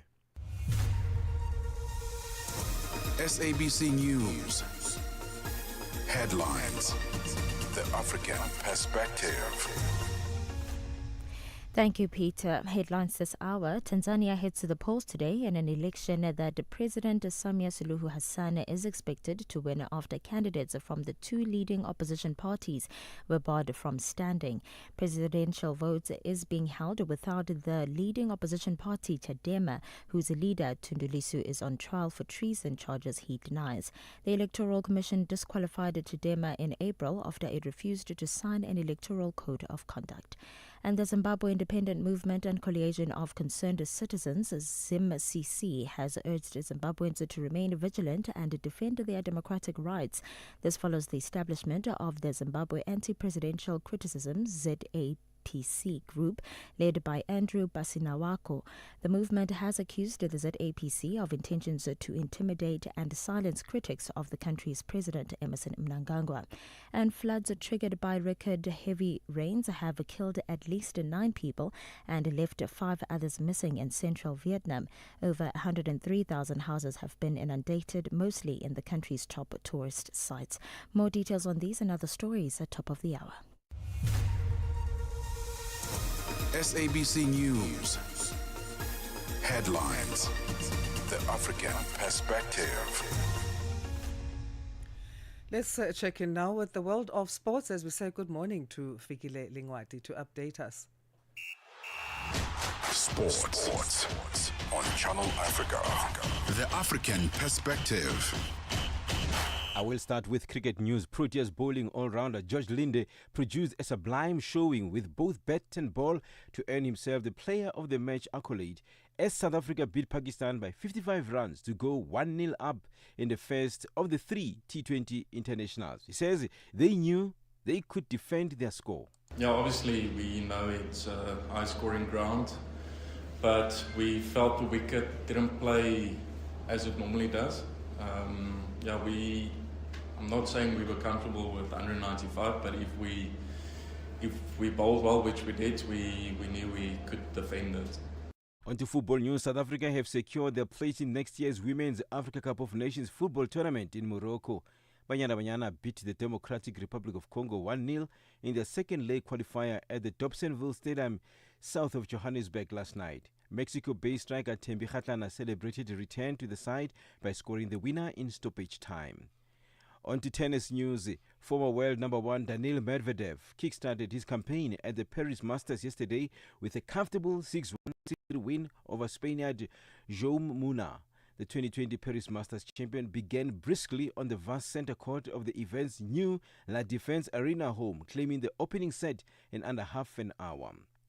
11th seed Medvedev then secured the crucial break in the sixth game of the second set and served out to set up a second-round meeting with Bulgarian Grigor Dimitrov. Let's end with motor racing. Aston Martin confirmed that the American Jack Crawford will serve as the Formula One team's third driver for the 2026 season, a member of the team's development program since 2024 after a stint as a Red Bull F1 junior. Crawford is currently second in a tied Formula 2 battle this season, 19 points behind Leonardo Fornaroli with 2 races remaining. The 20-year-old North Carolina native also made his F1 Grand Prix weekend debut in a FP1 appearance in Mexico City last week. For any sports stories you'd like to share with us, please send an email to newsroom@channelafrica.co.za or call us on +2711 714 4459.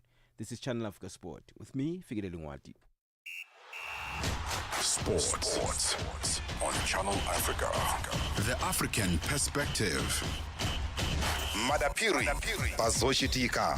Madapiri Bazoshitika. Ainogeka zingeni chihana lumbiritsidwa kukhala wachiwiri kwa mtsogoleri wa dziko la Malawi pa mwambo omwe unachitika ku nyumba ya chifumu ya Sanjika mu mzinda wa Blantyre. Ndiye pano tili ndi olemekezeka a chihana. Takulandirani olemekezeka pano pa wireless ya Channel Africa pa Chinyanja Service. Amalawi ayembekezere zotani kuchokera kwa inu ngati wachiwiri winanso kwa president wa dziko. Choyamba ngati vice president umagwira ntchito yopatsidwa ndi president imene yakuganizira. Ndiye malowozi athu atipatsa bwinobwino, koma ntchito yathu yayikulu ndi kuwathandiza president kuti masomphenya awo yakwanitsidwe. Mbali zambiri zoti zichitike, nkhani ya njala mdziko muno, boma la udakali chimanga ndi china chomwe chili mdziko muno kuti tithandize ana families are affected. Chachiwiri kunali ma fuel shortages amene akanaliponso apo ndi apo tionetsetse kuti pumps athu asakhale dry. Zochitika pa nthawi ya 6 koloko kufikira 7 koloko madzulo, lolemba mpaka lachisanu ndi Madapiri.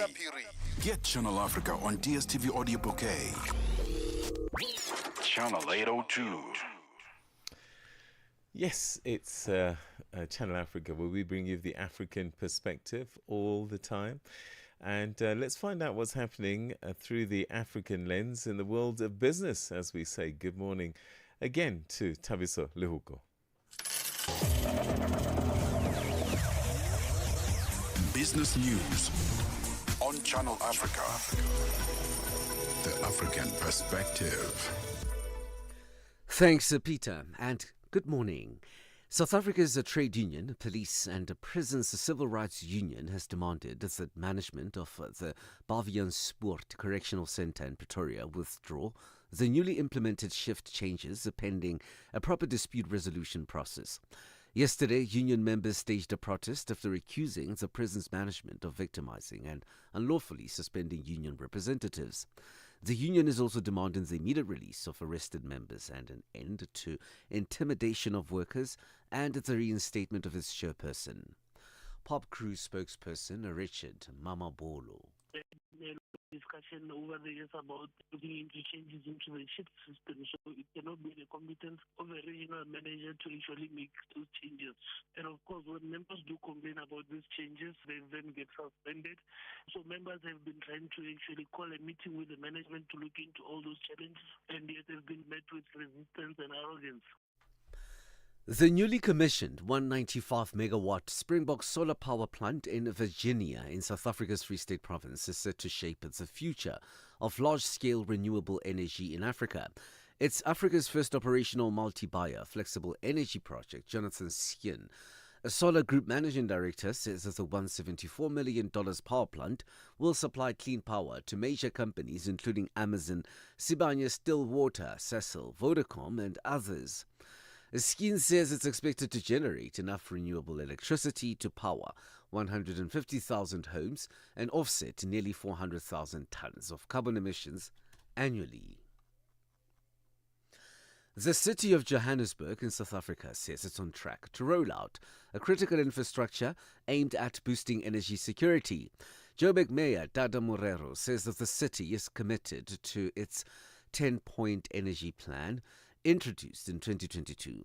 Morero delivered a keynote address at the City Power Energy Indaba under the theme Grid Modernization, Renewables and Energy Development. The city has earmarked $232 million in energy investment for infrastructure development in the coming 3 years. Morero says that the city has been hard at work in positioning itself as a leader in renewable energy.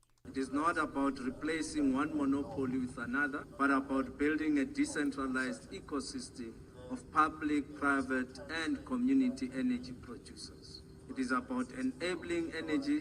It is about enabling every citizen, from a township entrepreneur to a rural cooperative, to generate and trade clean power. It is about ensuring that the benefits of the energy transition reach those who have borne the brunt of exclusion. Senegal's international bonds fell a day after Prime Minister Ousmane Sonko said that the government would lower the public's electricity and fuel costs. The move has raised investor concerns over the debt-laden country's fiscal strategy amid ongoing discussions with the International Monetary Fund. The 2028 euro-denominated bond dropped 2 cents to trade at 82.88 cents on the euro. The 2033 dollar bond also shared 1.43 cents to bid at 69.32 cents on the dollar. The US dollar hovered close to 1 week low versus major peers ahead of a widely expected interest rate cut from the Federal Reserve late in the day. The greenback lost additional ground against the Japanese yen after U.S. Treasury Secretary Scott Bessent signaled that the new Japanese government is open to a Bank of Japan rate hikes. Currency traders are also keeping a close eye on a scheduled meeting between U.S. President Donald Trump and his Chinese counterpart Xi Jinping on Thursday in South Korea to decide on a framework that could pause tougher U.S. tariffs and China's rare earth export curbs. $1 in Nigeria is trading at 1,456 naira. In Botswana, it's at 13.76. In Kenya, 128 shilling, 372. And Zambia, 21 kwacha 92. The BRICS countries, $1 in Brazil is trading at 5.36. Russia, 79 rubles 42. India, 88 rupees 25. China, 71.9. And in South Africa, the dollar will cost you 17 rand 20 cents. 75 pence to the British pound and 85 to the euro. Gold is trading at $3,953 and platinum $1,583 per ounce. Brent crude oil is at $64.37 a barrel. For any business stories you would like to share with us, please send us an email to newsroom@channelafrica.co.za or call us on +2711 714 4459. For Channel Africa Business in Johannesburg, I'm Tabiso Lohoko.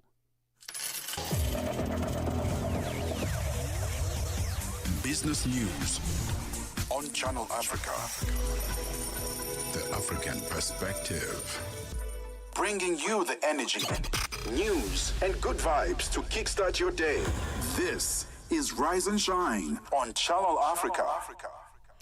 Global technology giant Google has announced a $2.85 million funding through google.org to support artificial intelligence or AI skills development, education, online safety, and cyber security in South Africa.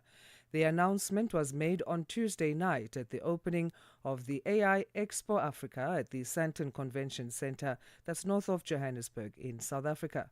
Tutongwa Beni compiled this report. The funding announcement made at the opening of the AI Expo Africa in Johannesburg, South Africa, by global technology giant Google is an annual budget that is part of a larger funding commitment by the organization, which has already contributed over $40 billion in the African region. The organization recently made a wide commitment to support non-profit and social impact organizations to train 3 million students and hope to train more by the year 2030. Kabelo Makwane, Country Director for Google South Africa, says the funding will be distributed across various channels. So today, we bring that continental commitment home and focus on the vital role South Africa plays in this vision. Following up on our announcement in July, we are proud to announce a further $2.5 million investment, equivalent of almost 49 million rands, and a funding commitment that's coming from Google.org, which is designed to empower local nonprofit organizations and academic organizations right here in South Africa. In July, Google outlined a wave of AI support across the continent, which represents a 37 million cumulative package for research, talent development, and infrastructure, and has so far delivered on this Pan-African effort, which includes key foundational support in areas such as the launch of an AI community center in Accra, Ghana, the first of its kind in the space for AI learning, experimentation, research, collaboration across the continent. Makwane says an investment in skills is crucial if AI is going to be relevant for the continent. So our first priority is cultivating the advanced AI talent pipeline. As I said in the beginning, AI will not be meaningful for Africa if we do not invest in skills and capacity building. That's just not going to happen, right? We're going to watch the train pass us by. He says a large part of the funding focuses on advanced AI education at university level. And so to build a truly robust pipeline of African innovators, we're making advanced AI knowledge accessible at university level. And what this means and what this translates into is a $1.5 million, equivalent of 26 million rands, that will support the Fate Foundation in partnership with the African Institute for Mathematical Sciences to embed the renowned Google DeepMind and AI Research Foundation's curriculum in teaching and learning at university. The announcement was made at AI Expo Africa, which is the continent's largest business-focused artificial intelligence and smart technology event, bringing together thousands of enterprise buyers, suppliers, and innovators each year. This year's event will, for the first time, host AI for Good, which Dr. Nick Bradshaw, founder of AI Expo Africa, has encouraged visitors attending the expo to visit. And a few people were like a bit weird. They were like, well, Africa, what are you doing? You're handing out leave. And we're trying to tell people about the African journey, the African AI narrative. And Fred jumped on with this and said, hey, let's do something together. We started talking about it. He came down to AI Expo Africa in 2019, and we were all ready to go. The whole of Friday will be dedicated to AI for Good. So if it's something you want to learn about, dive into, enjoy their program. There's a lot of training, some really interesting courses that they're running. Meanwhile, Chief of Strategy and Operations for AI for Good, Fred Werner, says AI Africa Expo and AI for Good look for ways to deal with global challenges using artificial intelligence. I think the DNA behind AI Expo Africa and AI for Good is very similar, and it's very simple. It's how can we use AI to unlock its potential to serve humanity and solve global challenges. And, things have been moving very quickly in the world, but we've always stayed very true to that simple mission. And I think probably the best thing of my job is every day I see high potential use cases on AI for healthcare, for security, for disaster management, for affordable healthcare, for education. For Channel Africa News, I am Tutongo Beni in Johannesburg. Okay, so what's happening now? KZMConf. All right, let's take a look at this story now. South Africa's Minister of Employment and Labour, Nomakazana Meth, says that Africa is building a strong network of local and international institutions dedicated to boosting capacity and enhancing productivity across the continent. Speaking at the Productivity and Kaizen Awards ceremony in Johannesburg, Minister Meth said that the institutions are vital in promoting productivity, conscious mindset, and helping firms strengthen the managerial and technical capabilities. Her remarks followed the conclusion of the second annual Africa Kaizen Conference hosted by South Africa this year. Channel Africa reporter Michael Mbewe was there and filed this report. The Africa Kaizen Annual Conference is a unique opportunity to accelerate quality and productivity improvement. Kaizen activities through policy advocacy, mutual learning, and co-creating African wisdom to improve firm capabilities and competitiveness. Held under the theme African Industrialization, Fostering Competitive Firms and Value Chains on the Continent, the AKAC is a platform that brings together policymakers, academics, and practitioners to share and exchange knowledge and experiences about quality and productivity improvements in various industrial sectors. It was started in 2017 by the African Union Development Agency, ODA NEPAD, and the Japan International Cooperation Agency, JICA, under the framework of the African Kaizen Initiative, AKI. In her remarks, South Africa's Minister of Employment and Labour, Nomankosazana Meth, said Africa is strengthening networks of local and international institutions committed to building capacity. Africa is building strong networks of local and international institutions dedicated to capacity building and productivity enhancement. They play a crucial role in spreading a productivity-conscious mindset, delivering standardized and tailor-made training, and supporting firms in strengthening their managerial and technical capabilities. Meth went on to urge South Africans to actively support local industries by choosing homegrown products. She said buying South African goods is essential to protecting jobs, sustaining manufacturing companies. As we celebrate the Productivity Month, we must be the champions of telling people of South Africa that they must buy the South African product. I believe if we can be successful in sending that message across to the South Africans, they would understand that they are contributing to the manufacturing companies that are closing, to the jobs that we are shedding. Because if then they don't buy South African products, they end up being the dumping site of other markets, unfortunately, in majority of times, with a very poor and cheap material. So we must be the champions of pleading our people to invest in South Africa so that we can save jobs. Meth also expressed concern over soaring youth unemployment, noting that over half of young South Africans are jobless, especially those with matric or less, and many technical and vocational education and training graduates remain unplaced after training. It said the most affected category is the youth, which you all know that the youth is affected at more than 50% in terms of unemployment. But the most affected ones are the ones with matric or less than matric. Yet we've got those who have gone to the TVET colleges. They only got exposed, successfully completed the class or coursework, which is theory. But they are not placed anywhere.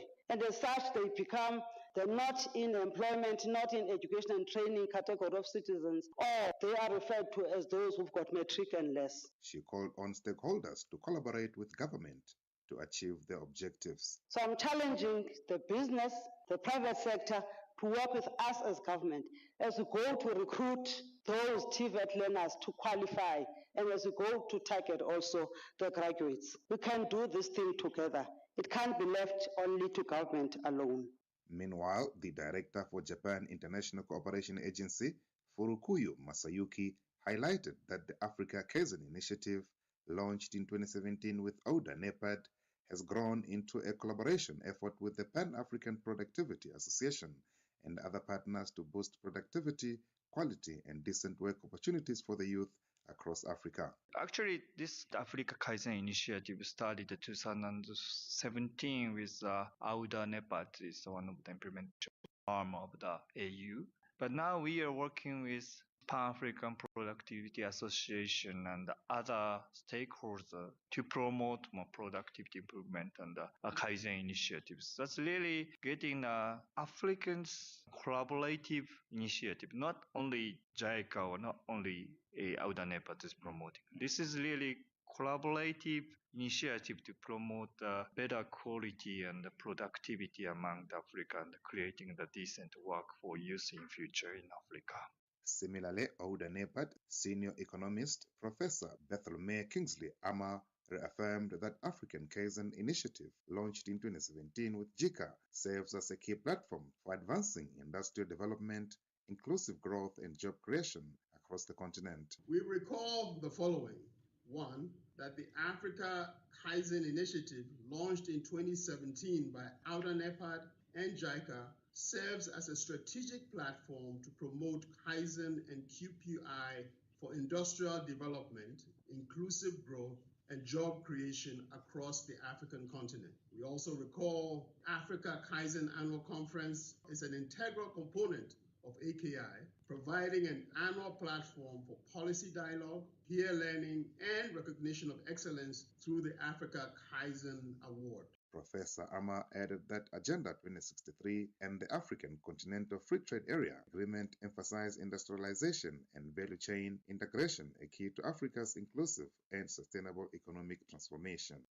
We recall as well that Agenda 2063, the Africa we want, and the African Continental Free Trade Area, AFCFTA, highlight industrialization and value chain integration as critical pillars for achieving inclusive and sustainable economic transformation.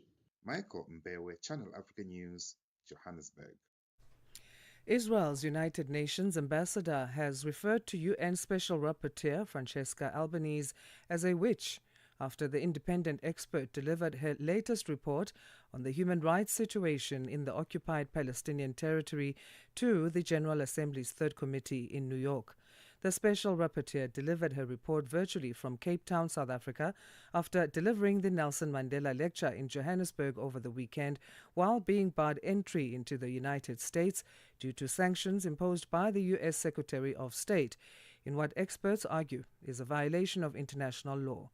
Her report, titled Gaza Genocide, a Collective Crime, focuses on the complicity of third states that Albanese argues have enabled long-standing systemic violations of international law by the State of Israel, including through direct support, material aid, diplomatic protection, and in some cases, active participation. Sherwin Bryce Peace reports. Albanese started her remarks expressing regret that she was not able to present her report in person due to what she called unlawful and spiteful sanctions imposed on her for fulfilling her UN mandate, while slamming the General Assembly for not taking a firmer stand against the US action. This assembly should have already confronted this dangerous precedent. These measures constitute an assault on the UN itself, its independence, its integrity, its very soul. If left unchallenged, these sanctions will drive yet another nail into the coffin of the multilateral system. She argued that her latest report reflected on the horrors experienced by Palestinians as a culmination of decades of moral and political failure within a colonial world order sustained by a global system of complicity. Through unlawful actions and deliberate omissions, too many states have harmed, funded and shielded Israel's militarized apartheid, allowing its settler colonial enterprise to metastasize into genocide, the ultimate crime against the indigenous people of Palestine. In response to her briefing, Israel's envoy Ambassador Danny Danon accused Albanese of using her UN position to spread hate, of defending terrorists, and showing unambiguous and vile contempt for Israel, the United States, and the West, calling Hamas her biggest supporter. Miss Albanese, every time you try to curse Israel with falsehood and libels, your curses fail. Miss Albanese, you are a witch, and this report is another page in your spell book. You have tried to curse Israel with lies and hatred, but your poison has failed. Every page of this report is an empty spell. Every accusation a charm that does not work, because you are a failed witch. Your words have no power, and your report will have no impact. The Third Committee chair mildly warned the Israeli representative to avoid derogatory and inflammatory remarks and that personal attacks against mandate holders would not be tolerated. as South Africa's representative Jonathan Passmore also expressed alarm. South Africa is concerned about the rhetoric used by Israel to disguise and deflect from the human rights situation in the state of Palestine, where an occupying regime is implementing a racist system of segregation against the Palestinian people, resulting in a genocide and the slow poison of apartheid. Chair, we have heard from Israel that it is a democracy that upholds human rights in a just war and will be on the right side of history. A shocking statement when we realize the constant violations of human rights against Palestinians for whom Israel has a legal responsibility as an occupying power. Let us be clear. Israel is a colonial oppressor that is systematically undertaking measures that in its most abhorrent manifestation has resulted in genocide and apartheid, denying Palestinians their inherent dignity. Albanese also responded to Israel's verbal attack. Look, it's grotesque and frankly delusional that a genocidal state can't respond to the substance of my findings. And the best thing that he resorts to is accusing me of witchcraft. So be it. You're the one accused of genocide. If the worst thing you can accuse me for is witchcraft, I take it. But rest assured that if I had the power to make spells, I would use it not for vengeance. I would use it to stop your crimes once and for all, and to make sure that those responsibles end up behind bars. And I would make sure that everyone from the river to the sea, Jewish people, Muslim people, Christian people, and secular people lived in freedom and enjoying their rights, not just privilege for few. In that report by Show and Bryce Peace, we just heard UN Special Rapporteur, the Israel's United Nations Ambassador, United Nations Special Rapporteur, Francesca Albanese. And that brings us to the next hour now. It's 8 o'clock Central African time. A very good morning to you. This is Rise and Shine on Channel Africa. My name is Asanda Beda. And my name is Peter Ndoro, and coming up on the program, a very difficult conversation that I had this past week. I spoke to Agatha Atuhure, who's a Ugandan journalist, and she went to Tanzania to cover Tundu Lissu's trial. You know, he's one of the main opposition figures in the country. And she was abducted by security authorities in the country, sexually, violently molested and tortured by these authorities. And she told me her harrowing story. That's coming up. Let's get our news first. Here's Matapelo Mohabe. SABC News. The African Perspective.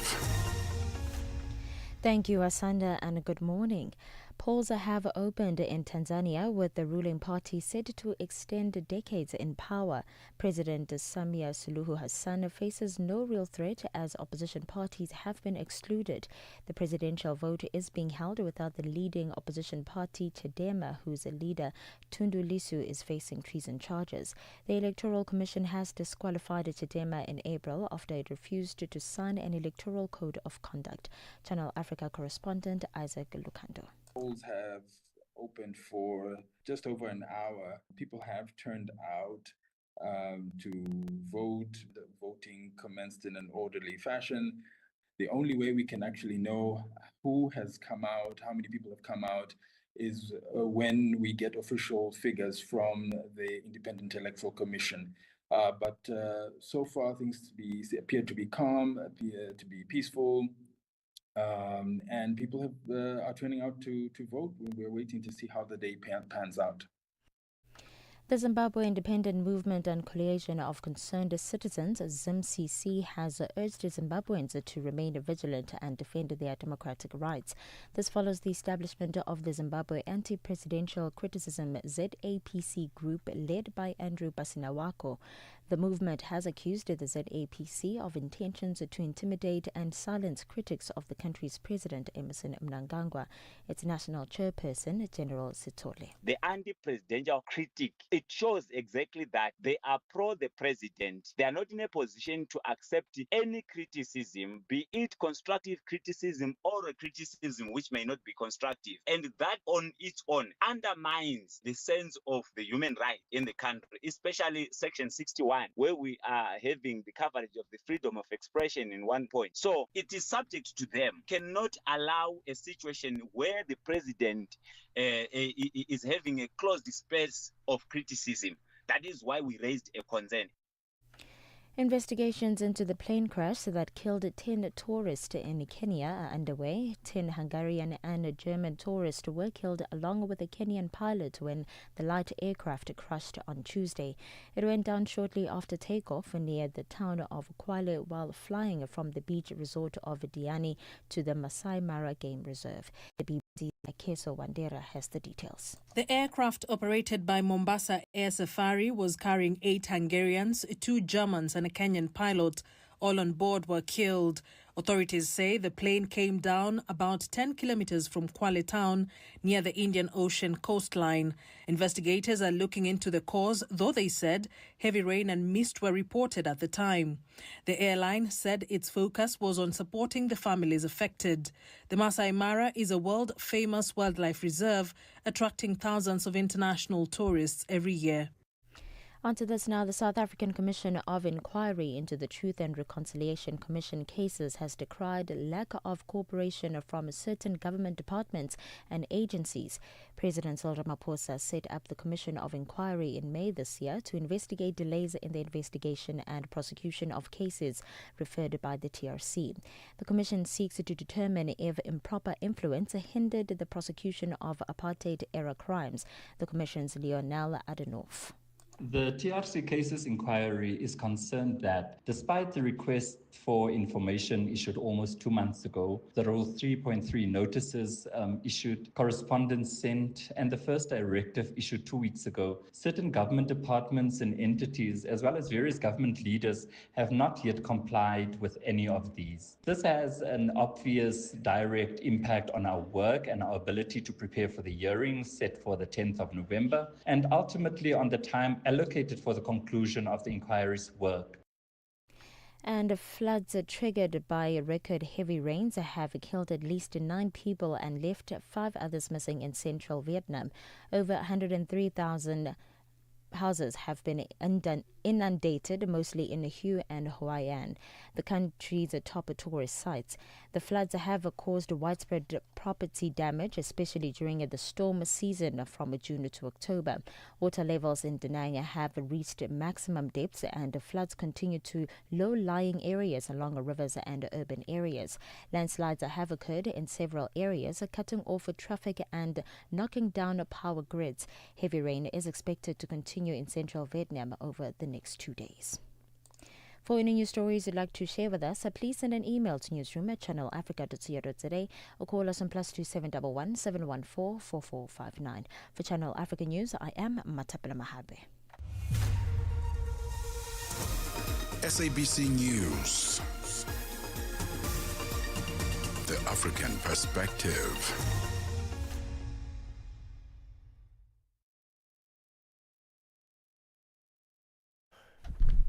In a sports headline this hour, Bafana will be playing against Morocco and coming up for the Africa Cup of Nations. And South Africa had the first blood against Pakistan in the ICC T20 International. I'll be back with these and other stories at the bottom of the hour. Wake up, Africa.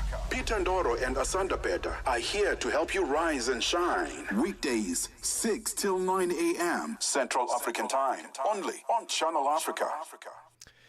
Tanzanians have been voting for 2 hours now, and one believes that the air is thick with tension, and that's some would describe the country's first full-term election under President Samia Suluhu Hassan, whose victory on the mainland seems assured. Earlier this year, Ugandan journalist Agatha Ataure, together with her colleague Boniface Mwangi, were abducted in broad daylight in Tanzania, held in Communicado, and for days beaten, threatened, and experiencing various forms of abuse and torture, to be fair, all for standing up for democracy and human rights. In fact, their job was just to report on what was going on. Well, this morning, in our first installment of a long conversation with journalist and activist Agatha Ataure, I spoke to her about her early beginnings and what shaped her activism. It is from my childhood. I grew up in a bit of an unfair society and family where there was abuse that my mother was enduring at the hands of my father, unfortunately, and unfairness where my mother had no say about her children, about the family property, and my father was not able to look after us because his priorities were, he was a victim of alcoholism. So I grew up thinking that my mother needed to have an equal stake, an equal say in the family matters, and so I started to stand up back then and to question my father. Surprisingly, we were close, my father and I, but I was the one who challenged him the most. So I think I grew up thinking so that every human being should really have a say about their lives and things that concern them, like their children, which is not the case in many African societies where women are not seen as equal partners. Women do not have a say about their children when they would divorce, and the divorce that time wasn't a divorce as you know it. It was a man getting up and deciding, I'm not interested in being married to you anymore, so get out of my house. And so many women where I grew up would be thrown out of their homes and denied the right to their children to anything. So I grew up seeing that and thinking that I wouldn't be submissive like I saw my mother and many women in that village that I grew up in, but I would question that level of unfairness. So when I went to school, that continued. And from high school, I would stand up to say, we need equal rights as girl students, as the boys. There was a case where we were not allowed to watch TV, for example, after 7 p.m. and the boys would watch TV until late. So I started standing up to those kinds of unfair incidents from that time. When I went to university, it was the same. And when I phoned my government in terms of money being stolen and embezzled and misappropriated, when when children are dying of malnutrition in this country, when women are dying while giving birth. So I started to know more, see more what's happening, and then to say, even if I'm the only voice speaking up against them, I'll do that. So yeah, that's the bit of history about it. So along that journey, were you sometimes singled out and seen maybe as a troublemaker, a provoker? Not so much surprisingly. I think for me, what I would say would be that people would be very surprised by my courage, but also inspired by it. I would always be admired that I can stand up to people. And even those I would stand up to, they would find it strange that there's this. I'd always been a very small, short girl. So they would be surprised that there's this small girl that is questioning and challenging what is happening. Among the teachers or the administration of the schools, you'd find one of them who says, oh, you think you're causing trouble, but the majority would be in awe of, if someone can do this, this is important, we need to do it. And at university, it made me win the admiration of many of my colleagues and some of the lecturers still. So you don't only find one or two that have an ego that you have, bruised a bit, but the majority would be inspired, and I think that's how it has continued up to now. that even in the government of NRM here, President Museveni, you find many people that are happy with what I do. It's only those that we've personally exposed that are angry, and then would have people they pay to harass you, hack your phone and whatever. But the majority in the government and those that have gotten out of government that had come with President Museveni after 96, when you meet them, you don't know that old people of 80 years know you, but you find them saying you are doing a good job. Someone had to do that. So yeah, I think I have found it to be that most people would like to do the right thing, but may either lack the courage or fear some consequences that would happen. So when they find someone that does that, they admire them, they encourage them. I am very, very encouraged by many Ugandans in the work that I do, but I have also seen that most of them have now joined that work. And I think it is because they have seen people like not just me, but a few people here and there stand up and challenge the ills, the abuse that is happening. Talking about the work that you do, why the law and why journalism? As I think growing up, I am a very talkative, argumentative person. So growing up, and the people that I would challenge, like my father, always called me a lawyer. Always thought I'd be a lawyer. In high school, I had this lecturer who was teaching divinity and literature, who would refer me to refer to me as my lawyer. So I grew up knowing that being a lawyer is what I want to do.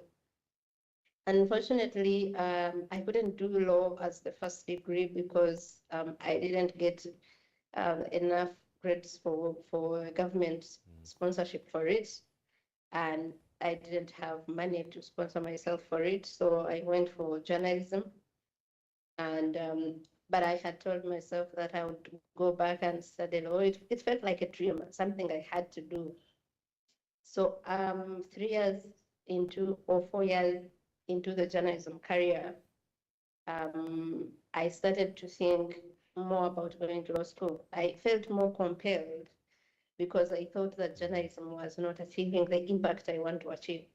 So that impact we're taught in journalism school was not there.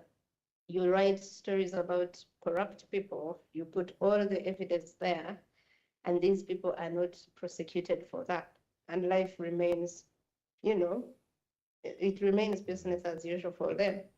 You write about, I remember around the time I had just gone to law school, we wrote about a series of stories about torture. I and a colleague of mine, people that had been tortured in a police center called Nalfenya in eastern Uganda. And there was no consequences whatsoever. So I thought that I needed to do something that would bring a bit of impact. And I thought that going to law school and representing the marginalized for free in courts of law, those that are not represented, those that cannot afford the cost of representation in this country, which is very high.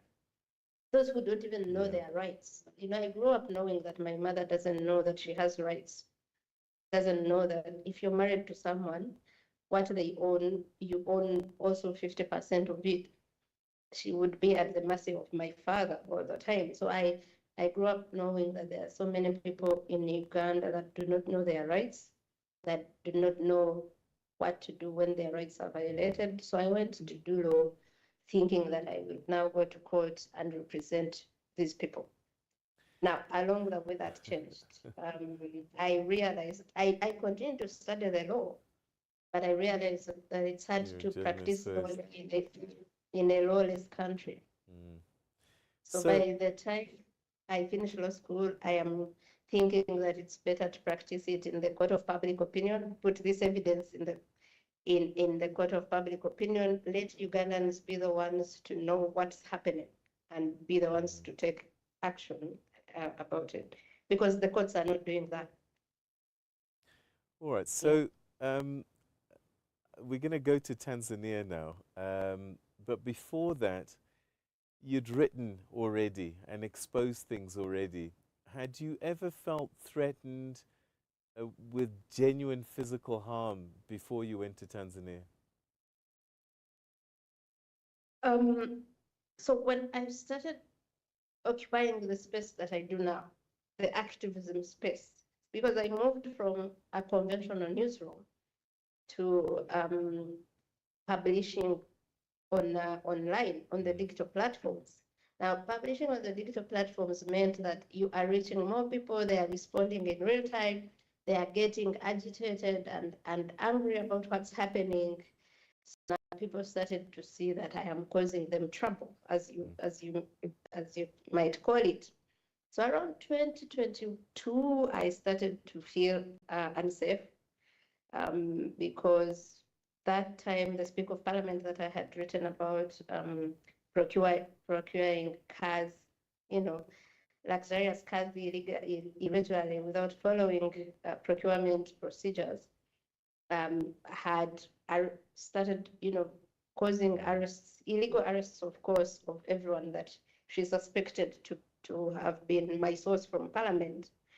And then she had a criminal investigations department officer issue a report about me. They had my phone number, they put details about personal details that were unnecessary, breach of privacy, and it was clear as being trailed. Right. But so that's when I started to feel unsafe and started to sort of think of how do I take all the necessary precautions, not moving at night, disguising movements and all that. So yeah, I was feeling a bit unsafe here. But safety and the feeling of lack of it can be real or perceived. But that feeling was there. And the Speaker of Parliament was arresting everyone that she suspected to be talking to me from Parliament, but also every other journalist that wrote anything critical of her. I was the only one that hadn't been arrested.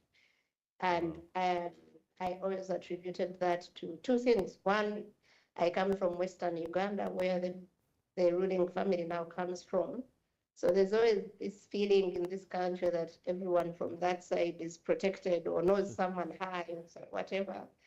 Even if I didn't, I was happy that that saves me from the lawlessness and impunity here.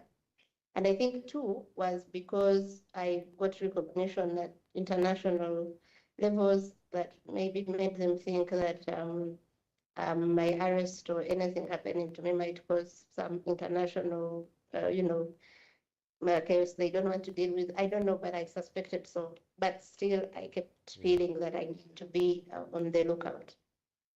So then you're Ugandan and you're busy doing your work.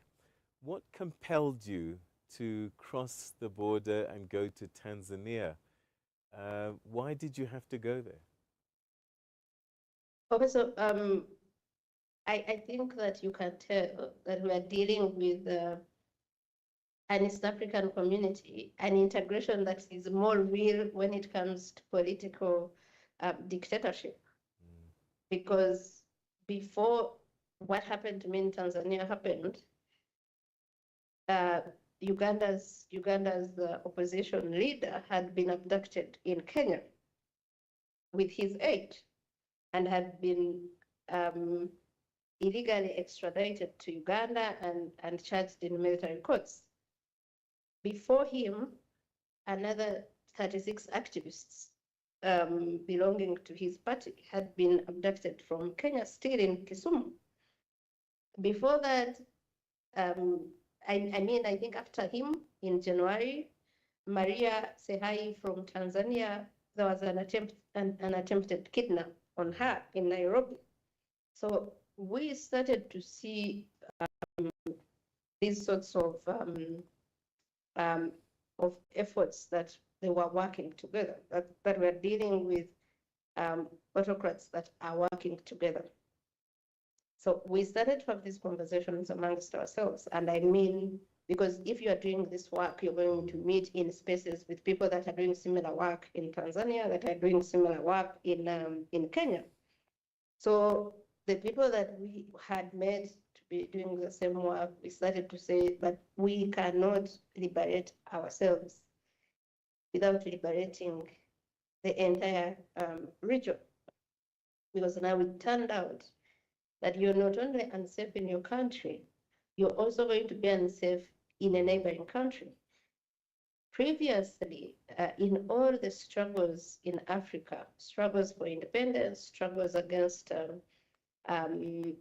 authoritarian regimes like with Idi Amin in Uganda, the fighters would have a safe haven in a neighboring country, would go if their lives are threatened in their home countries, would go to a neighboring country where they can continue efforts to fight for freedom.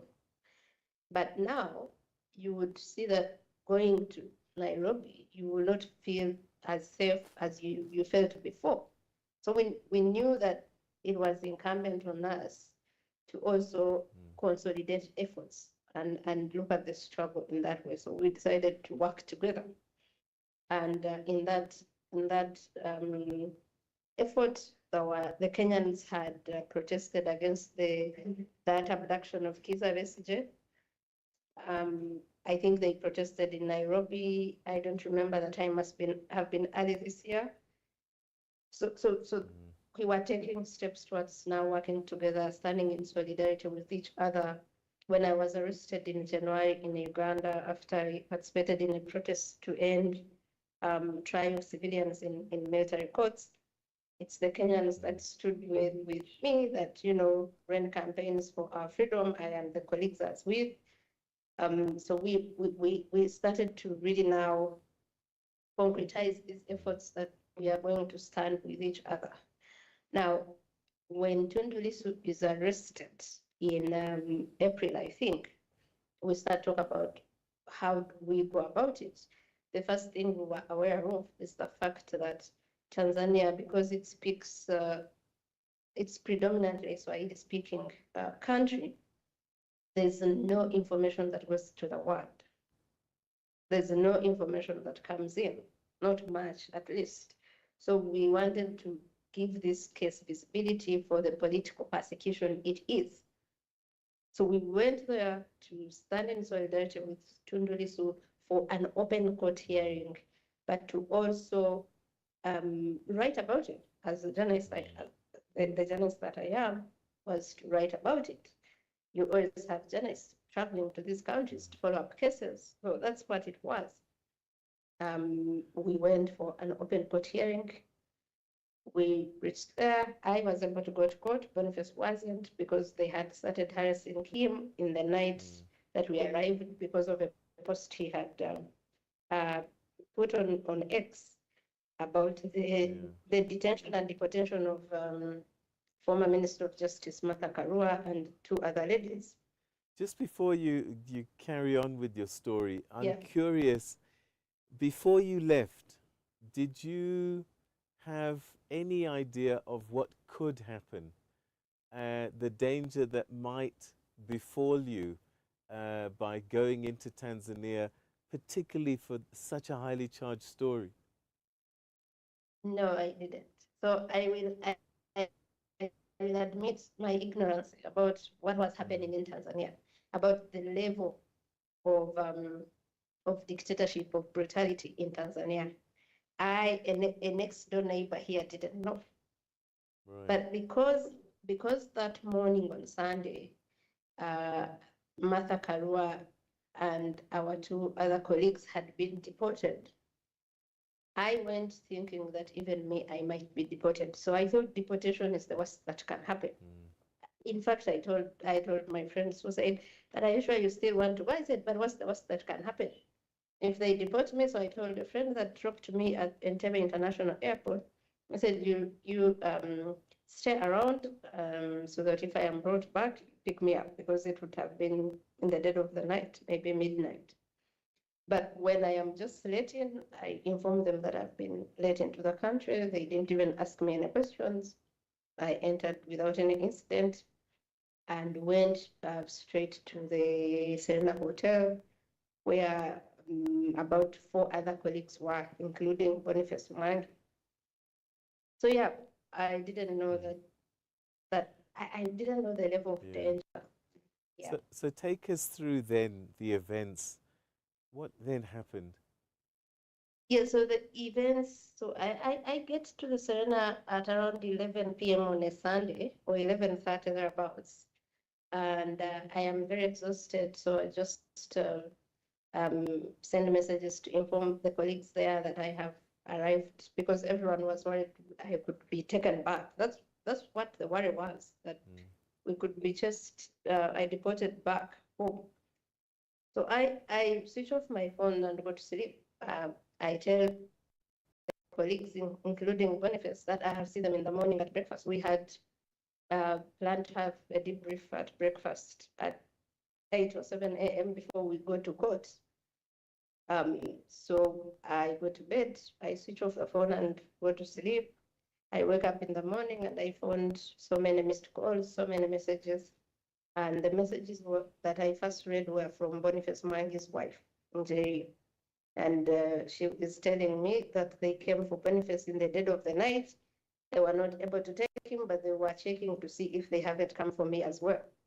And that was, for me, very shocking. So I started to make calls. I called Boniface and he says he's in his room. I had gone down for breakfast and I hadn't found him there.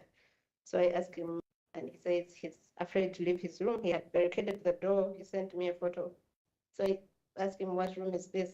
So I go there and I tell him that, now that it is daybreak, I don't think they can just take him, I thought they had wanted to use the cover of the night.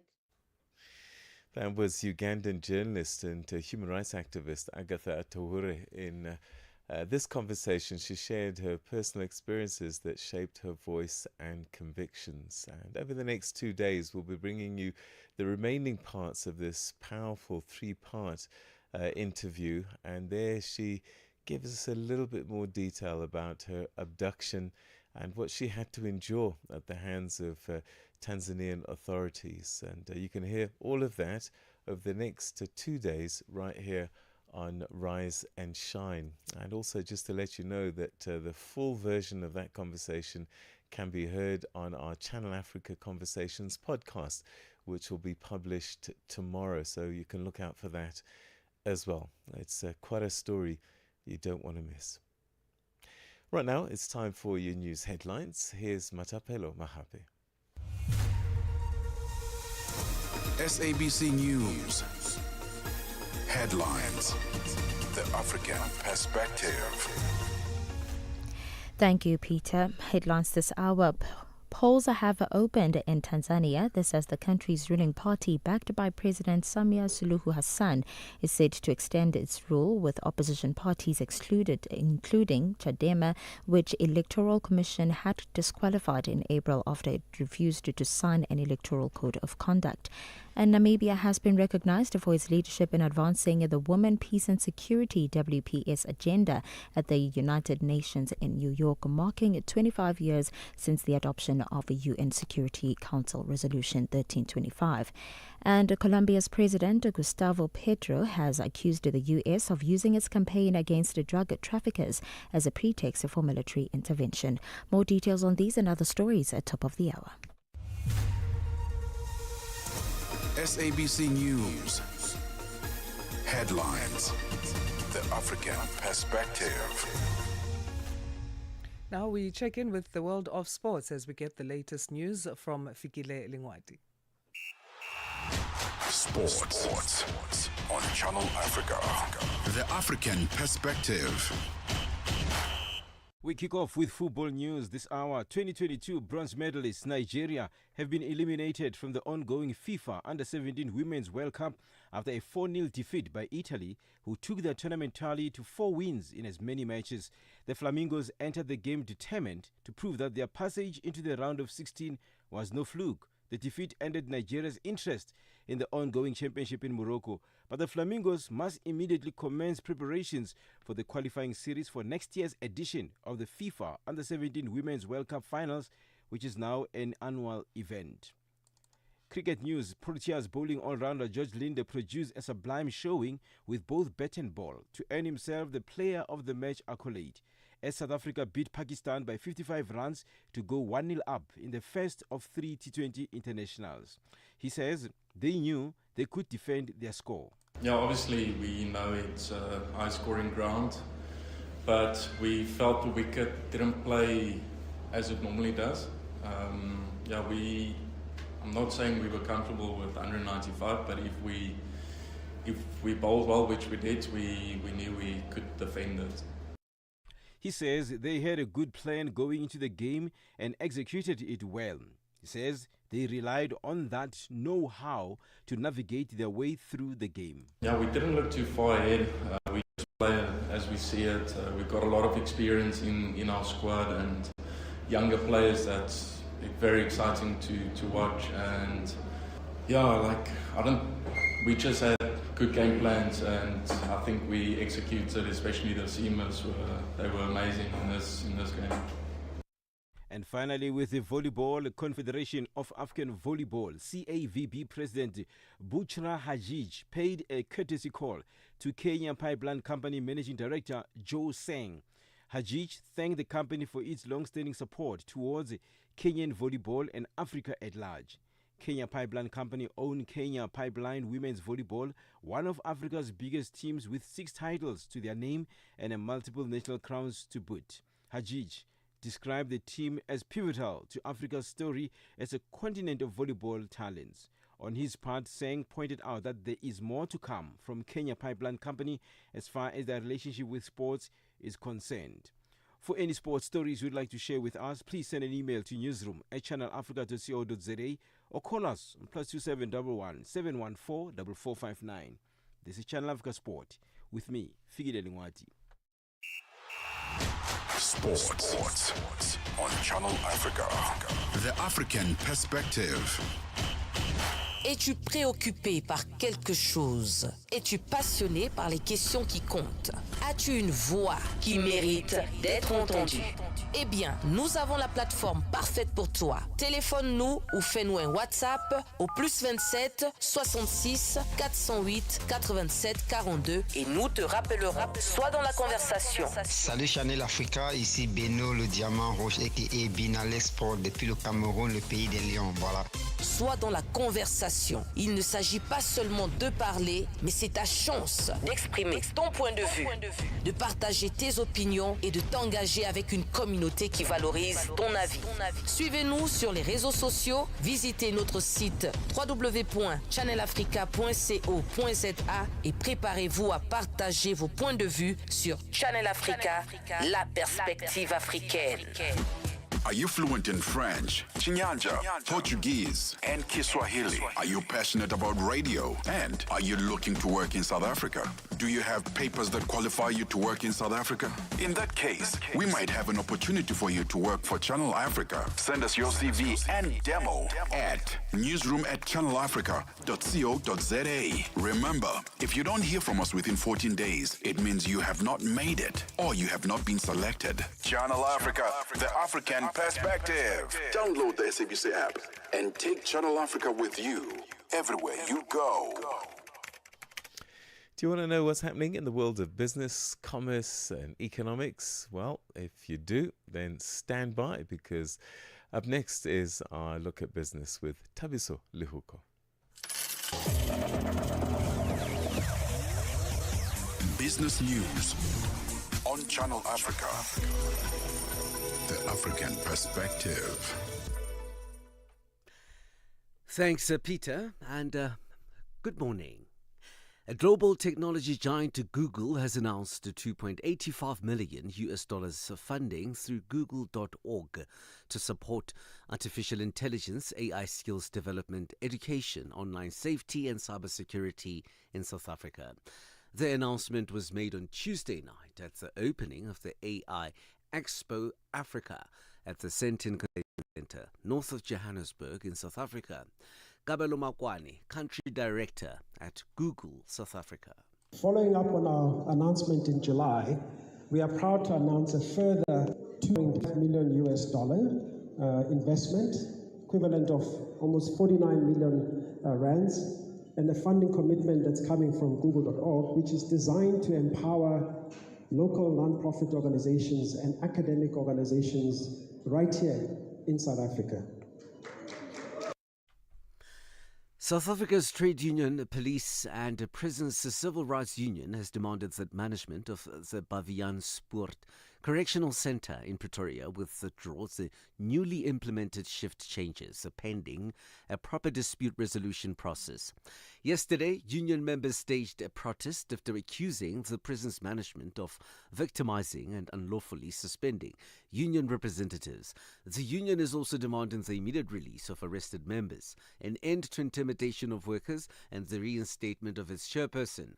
Pop Crew spokesperson Richard Mamabolo.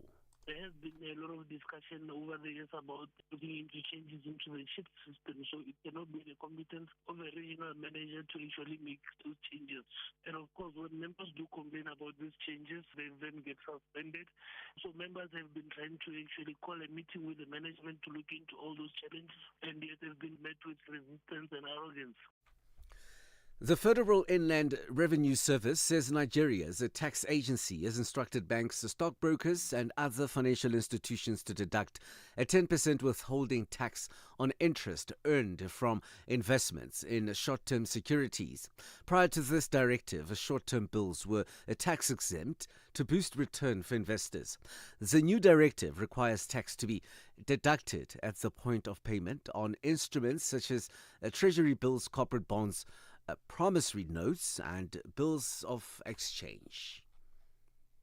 Mozambique says cabinet has not taken a decision on the updated budget and schedule for the liquefied natural gas project Total Energies. The French oil major told Mozambique's president that the Mozambique LNG consortium estimated its costs had risen by $4.5 billion in the 4 years the project has been on hold because of an Islamist militant attack in 2021.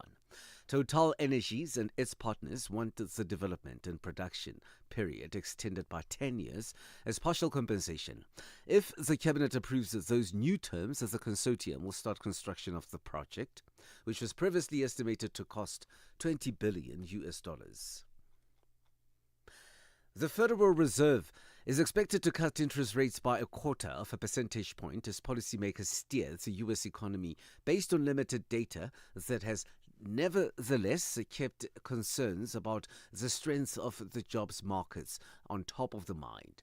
Economists polled by Reuters were nearly unanimous in expecting the U.S. Central Bank to reduce its benchmark policy rate to 3.75% to 4% range when its latest two-day meeting concludes. But it's a decision at least partly based on inertia, not the firm grounding in data federal officials like to say they use in setting monetary policy. $1 in Nigeria is trading at 1,456 naira. In Botswana, it's at 13.76. Kenya, 128 shillings 372. And Zambia, 21 kwacha 92.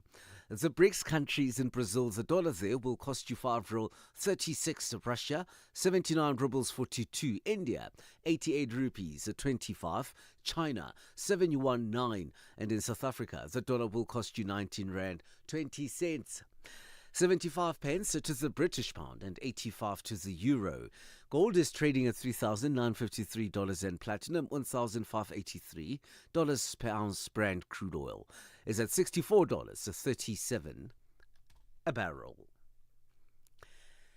For any business stories you would like to share with us, please send us an email to newsroom@channelafrica.co.za or call us on +27 11 714 4459. For Channel Africa Business in Johannesburg, I'm Thabisolo Hoko.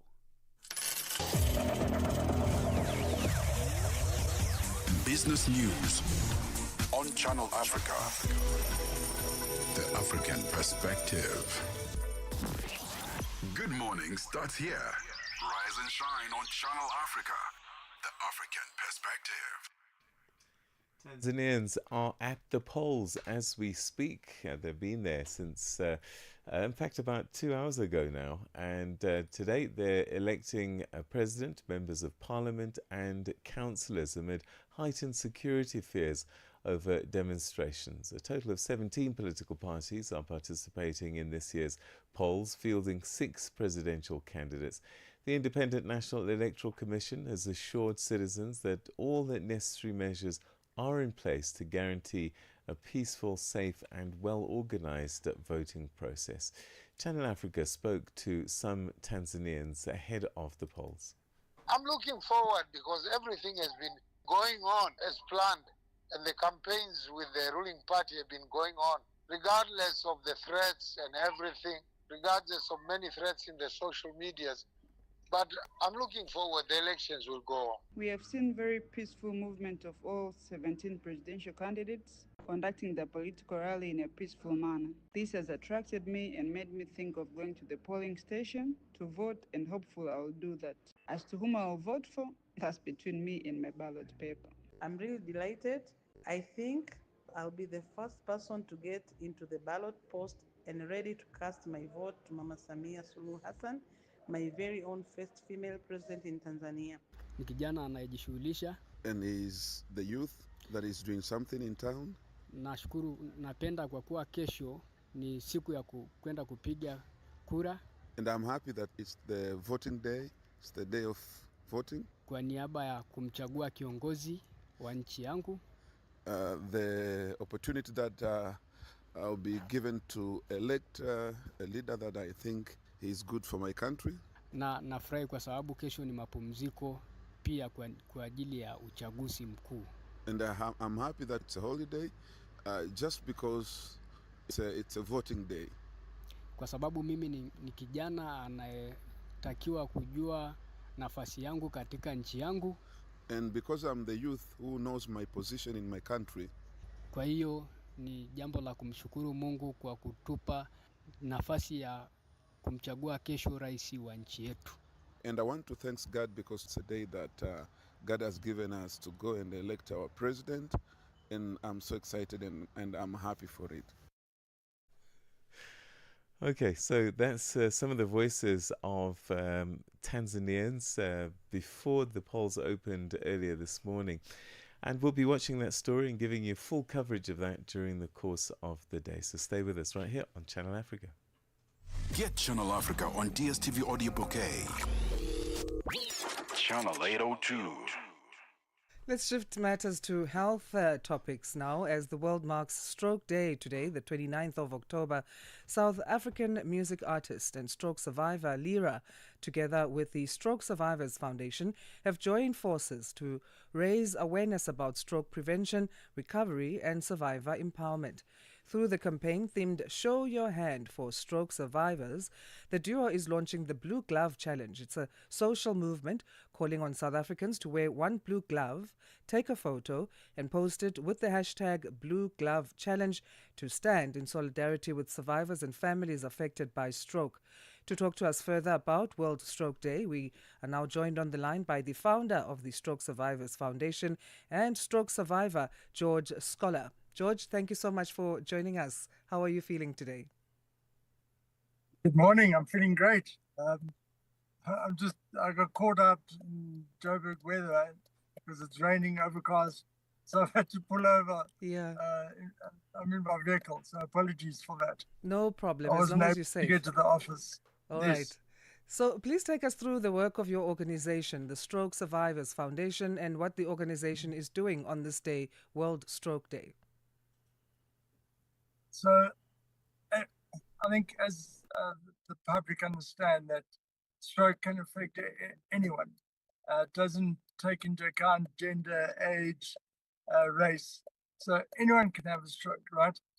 But what is not very well known out there is, yes, we can have a stroke, but who carries the burden of that stroke? That's the family.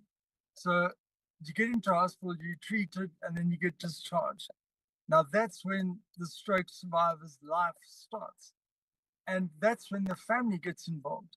And normally families have no idea what's coming home. So what we're trying to do is upskill the training and the education of what a stroke means in a family environment. So that's what we kind of do, and we're trying to bridge that gap from discharge to going home. And today what we've got planned is there's quite a few events going on at different hospitals. We're doing the Blue Glove campaign, and that campaign is essentially the only way. Yeah, people often talk about compassion, but what we want is empathy. Now, the only way you can get empathy is when people have kind of experienced what you're going through. So the Blue Glove is there to give that person that wears the blue glove, put it on your dominant hand and not use that hand for the day. So that will shed a little bit of light into the disability world and what stroke survivors go to.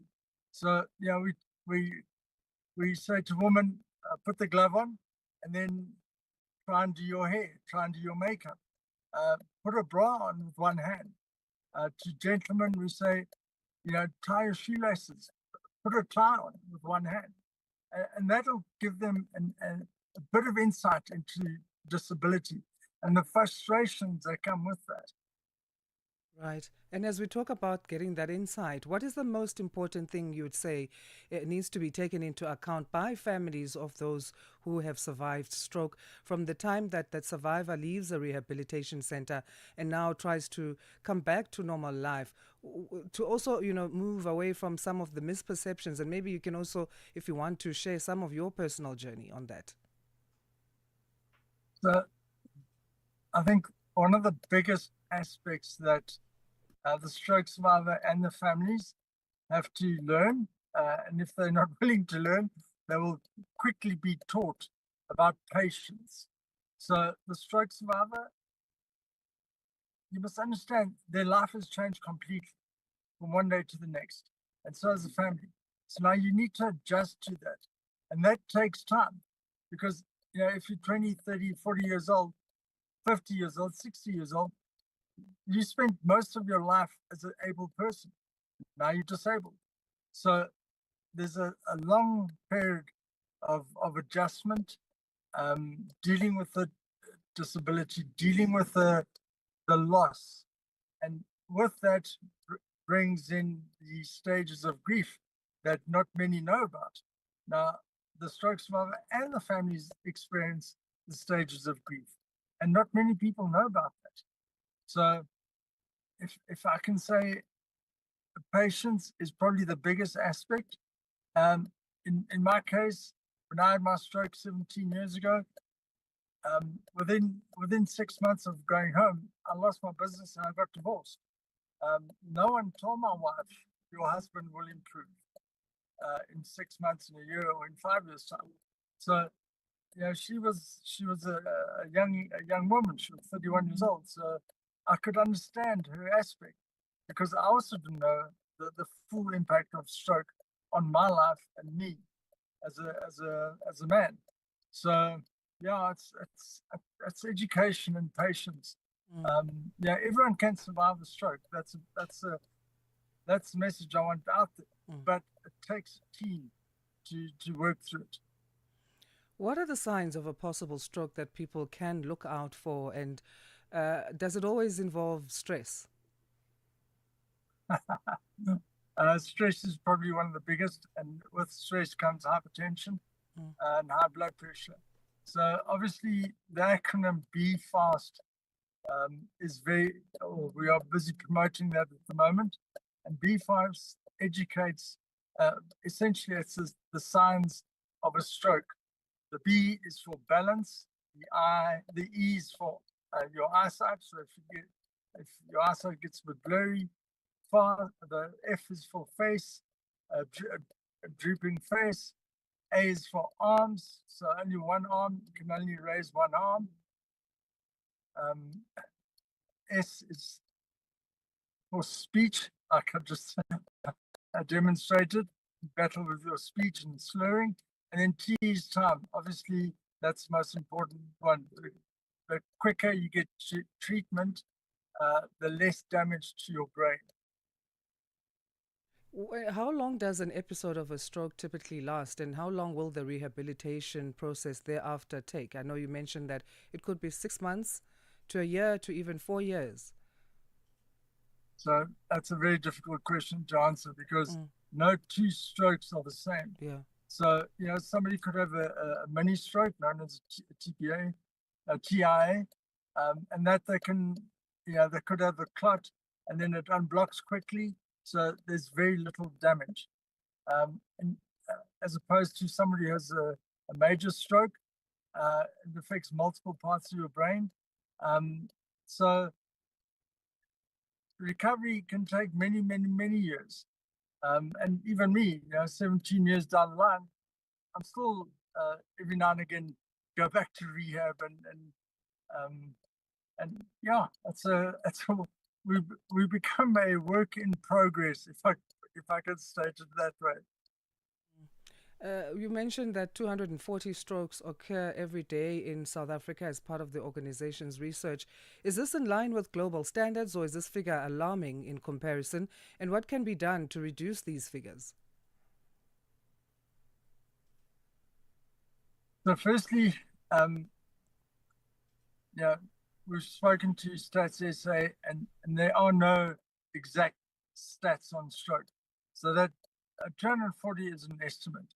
Now, speaking to people at Steve Biko Hospital and Barrow Hospital, they seem to think that number is below the actual number. So bottom line, we don't know the true numbers of stroke, but they are very high and it's getting younger and younger. So that's the scary part. Absolutely scary, yeah. Sorry, what? Yeah, especially after COVID. We're having teenagers, 20-year-olds coming to our support groups. And, the hard part is and that's exactly what I went through. I mean, I was 37 when I had my stroke. And now you need to speak to somebody who can guide you for the next 30, 40 years. How am I going to live with a disability? And that disability is both physical and invisible. So people don't understand the invisible disability. But, fatigue, that's real. People think I'm being lazy. So there's a lot of difficult steps in your recovery. Not steps, but it's a long process. It's really tough. And it can be tough for stroke survivors and families. In what other ways should people commemorate this day? And besides the physical act of getting this blue glove and putting it on and posting, but in a way that's going to be more lasting in making an impact? Well, I think, and I don't mean to scare people, but 1 in 4 people will have a stroke, and anyone can have a stroke. So that person sitting next to you, there's a 50% chance one of you will have a stroke. So that's the reality. And that's not a scare tactic. It can happen to anyone. And at the end of the day, what is a stroke? It's a brain injury. So the same way you can bump your toe on the corner of a table, that's how easy it is to damage your brain. So reality is just change your lifestyles, try and take on a more healthier lifestyle, watch what you're eating, what you're drinking, smoking, and just lifestyle choices.